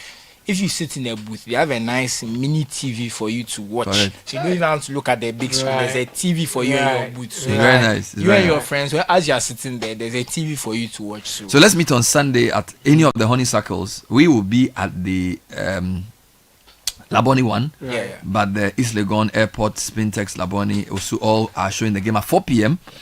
And it's a big day because that day there are league matches as well. Yeah, Arsenal, Chelsea. Big game. Big game. And then I don't even know. That's not Chelsea. Me, if it wasn't for work, I would have gone to the one at the at the Melcom one. That's okay. That's what I would have done. There's also one at I'll be at the Airport. Laboni one. Yes. Near Alliance France. Yes, it's a pretty good one. So match starts at 4 p.m. I used to go there once in a while with Fentio when he was working here. So Carabao Cup final 4 p.m. at Honeysuckle. City will be there. Roadshow powered by Carabao Energy Drink. Fuel your passion for football. All right, let's talk about. And here's some exciting news from the bank with the coolest tagline, not just another bank. Yeah, you heard right. Omni Basic Bank's new tagline is not just another bank. We are redefining banking with a renewed commitment to making you, our cherished partner, the happiest customer. We invite you to join us on Saturday, March 22, 2025 at the University of Ghana Sports Stadium, 5:30 p.m. prompt for the 7th edition of our health walk. It's not just another health walk. Better health starts here. See you there. Helpline is 030-708-6000-080-01-00790. It's a toll-free line. Omni Basic Bank, not just another bank. So now to that conversation that started a big conversation. What can 55 Ghana cedis get you in this economy? At KFC, it gets you a full burger and a refreshing drink. Why settle for less when you can have it all? With KFC Burger Deal, you can choose between a spicy Zenga burger or the classic classic kennel burger paired with a cold drink to quench your thirst for only 55 Ghana cedis. Enjoy premium finger-licking goodness without breaking the bank. One pay way. Open and don't miss out. Head to the nearest KFC today and grab this unbeatable deal. Big flavor, small price, only at KFC. Hurry, this offer is available for a limited time only. KFC, it's finger-licking good. Before we cross over for the music segment, here are two quick messages on the street lights. Right, Bernard, the issue of the theft of street lights and other electrical cables can be addressed quite simply. The individuals who steal these items are not the only problem. We also need to focus on those who purchase stolen goods. This includes the allergies at Opera Square and Abusoka and the companies in Tema that buy the materials for rod or metal production. If there are no buyers, there will be no incentive for anyone to steal. Kojo from Germany. Bernard, that call center the minister is establishing is a step in the right direction. Calling or texting with Google locations is the way forward for now. Great initiative. Kwesi Anfield from Wager Sender through. So on the Heritage on a Series music expose, we celebrate iconic Ghanaian music. Our focus today is on Araba Lucy by CK Man, Mare Chichiri by CK Man, Yeya Kakwentuomu by the Lumba Brothers, and Odoasem by Charles Amwa. Odoasem. So on air this morning, Premier Dunyam is your host, brought to you by NLA. And it's part of our City Heritage Month.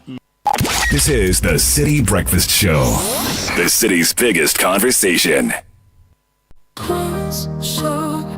Protect yourself from germs and bacteria with confidence. Cleanse hand soap effectively kills 99.9% of germs with every use. Perfect for all your hand washing moments throughout the day. Available in a variety of variants and delightful flavors. Choose Cleanse for yourself, your family, and friends. Make Cleanse your daily essential. The GC brand. It's all about you. This advert is FDA approved. Why settle for less when you can have it all? Get the KFC Burger Deal, the ultimate combo of flavor and value for just 55 Ghana cedis. With the KFC Burger Deal, you get your choice of a Zinger or Kernel Burger paired with a refreshing drink. Head to your nearest KFC today and grab the KFC Burger Deal for just 55 Ghana cedis. Big bites, small spend. Only at KFC. Remember, this offer is only available for a limited time only. KFC is finger licking good. Hi, Mom, it's me, Kwame. Hey, Kwame, how are you? Mom, I'm fine, oh. Okay. You know something? No, tell me. I'm looking for a complete furniture set for my new place. Kwame, I've told you before, the only one place you should go, Yeah, Mom, but I need a mattress to fit my bed. Ash foam. I need a bed to fit my room. Ash foam. What about a sofa where go relax my body? Ash foam. Wardrobes to fit all my clothes? Ash foam. What about linens and pillows for sweet dreams? Kwame, Ash foam. Mommy, that I feel you. Ash foam all the way. For mattresses to beds, sofas, wardrobes, linens, pillows, and more, don't waste time and visit any Ashfoam showroom across the country or call our hotline at 0243 200 729. Ashfoam. Feel it, know it. This is the City Breakfast Show, the city's biggest conversation. The City Breakfast Show. Rise above the noise.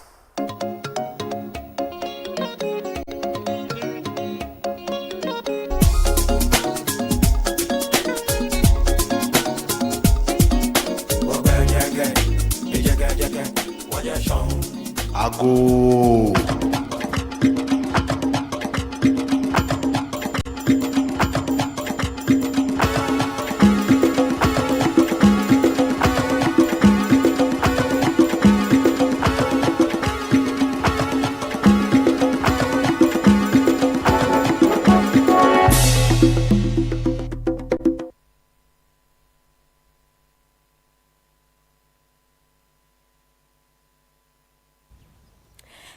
welcome once again. This is another session where we get to celebrate our culture and indigenous Ghanaian music. Today we are still within Chin Chin Band and we are doing the most when it comes to Ghanaian music.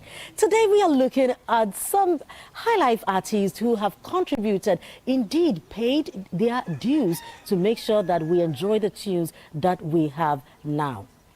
Without much ado, we'll be just going straight to the Chin Chin Band and Frema Edunyami, and we are beginning with CK Man's Araba Lucy. Now, CK is telling his love, Araba, that do not worry. Yes, I was away, now I'm back home, and so everything is going to be so calm, so lovely, and we are going to have fun. Mekoi Nasumaba, Intino Menzaraho, Araba Lucy.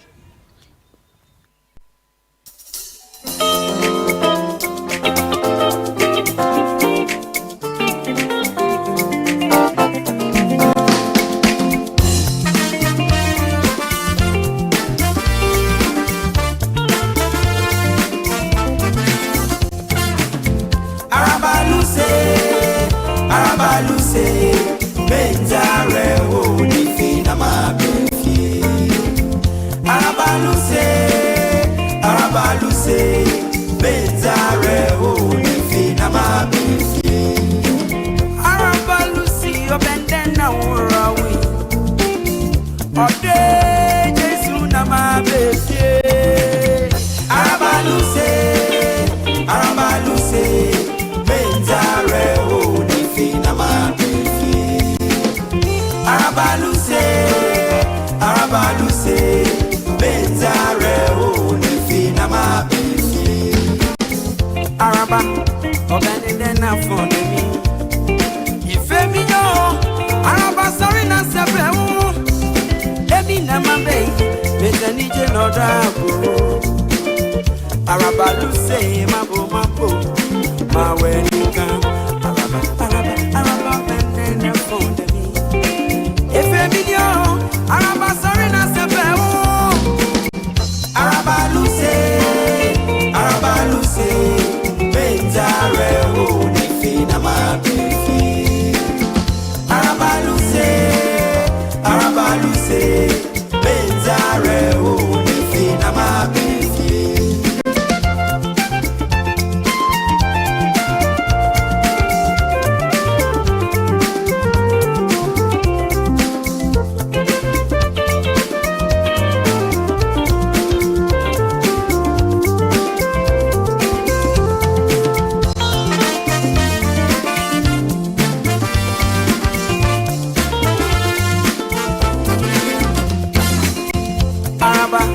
Obendena for me. If me no, Araba sorry na sepewo. Let me na my baby, Betanije no doubt. Arabaluse, mambo, my wedding Araba Bendena for me. When me yo, Araba sorry na sepewo.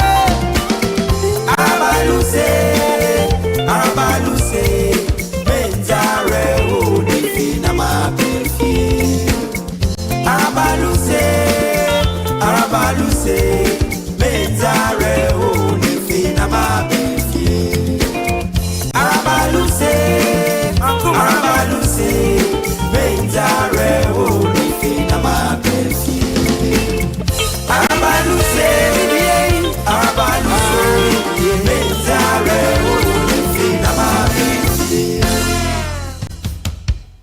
Indeed, Arabalusi, Mendareho. This is the message from CK Man. Let's just stay with CK Man because he further goes on to say that indeed we take solace, we take our comfort from our loved ones. Marechiche Onowara. Inchin.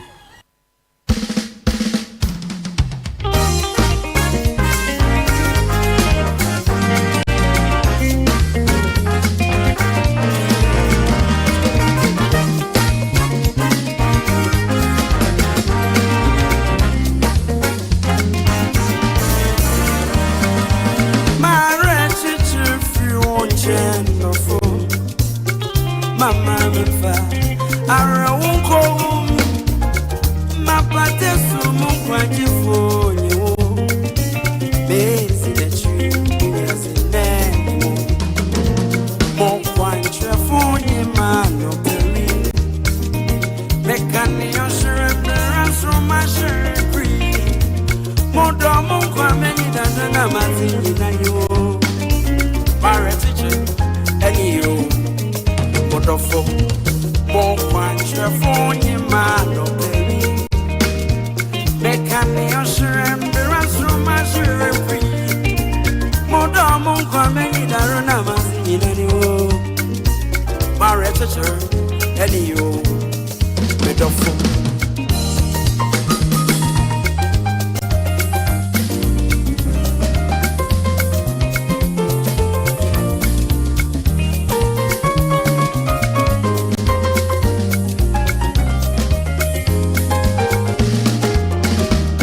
Wow, such a great tune from one lover to another. And so CK is telling Araba Lucy that Mediwechi ako wom wona menstroma a eshrei.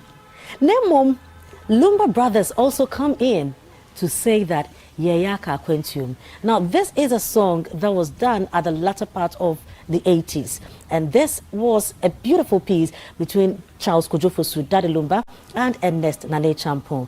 Now they've gone their separate ways, but back then they were together and they did Meyaka Quentum Lumba Brothers. Now their worry is, we haven't made it. We traveled to see greener pastures and come home. But now that we have not made it, how do we go back home? Should I go back? Should I stay? This is the dilemma of the Lumba Brothers. Inchinchim, Mumi Onkwe.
for prepare me no.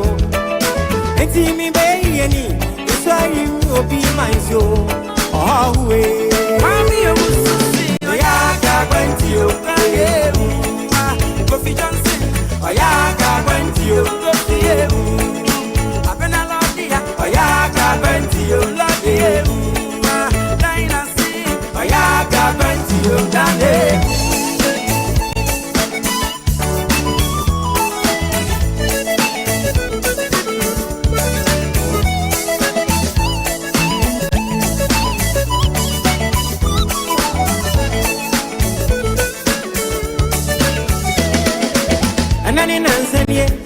Connect to me, crowd was there. Into my new refugee. Now me, ya, chairman, you. Now, so me gonna say, me, walk or Virginia.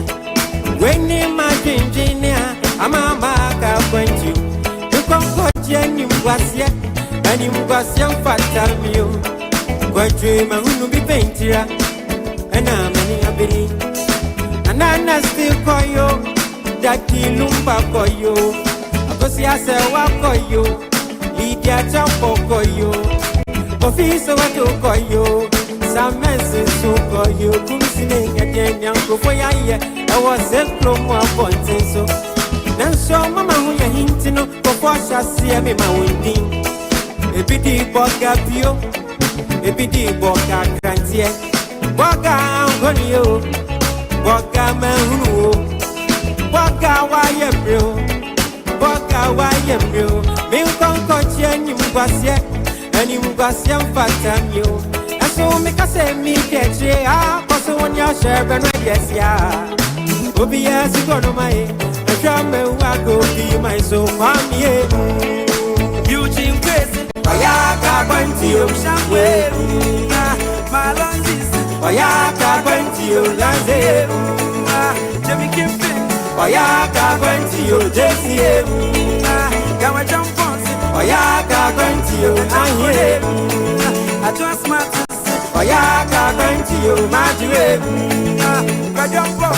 Oyaka went to you, Dande.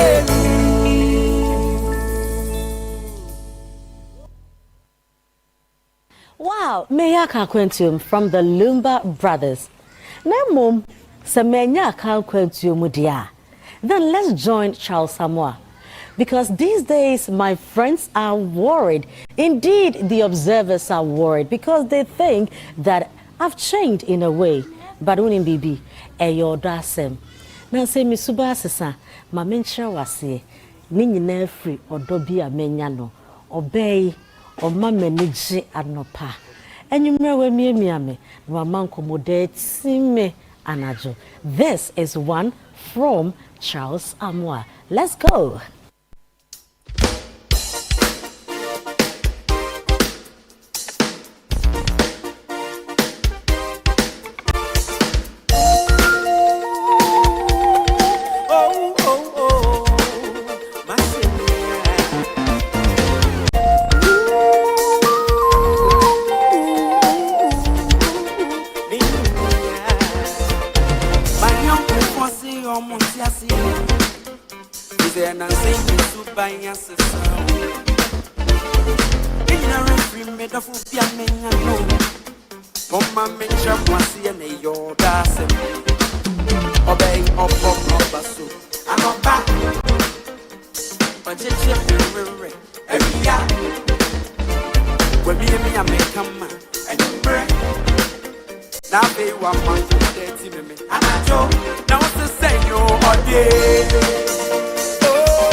Uncle Silishio. As I become a cook up the Rianekra. Mama Mitchell must see a name your dasem. A bay up on my basso and up back. Or take a mirror, area. When me make a man and you murder. Now, pay one man accommodating me and I jump. Now, what you say? All day.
Ago.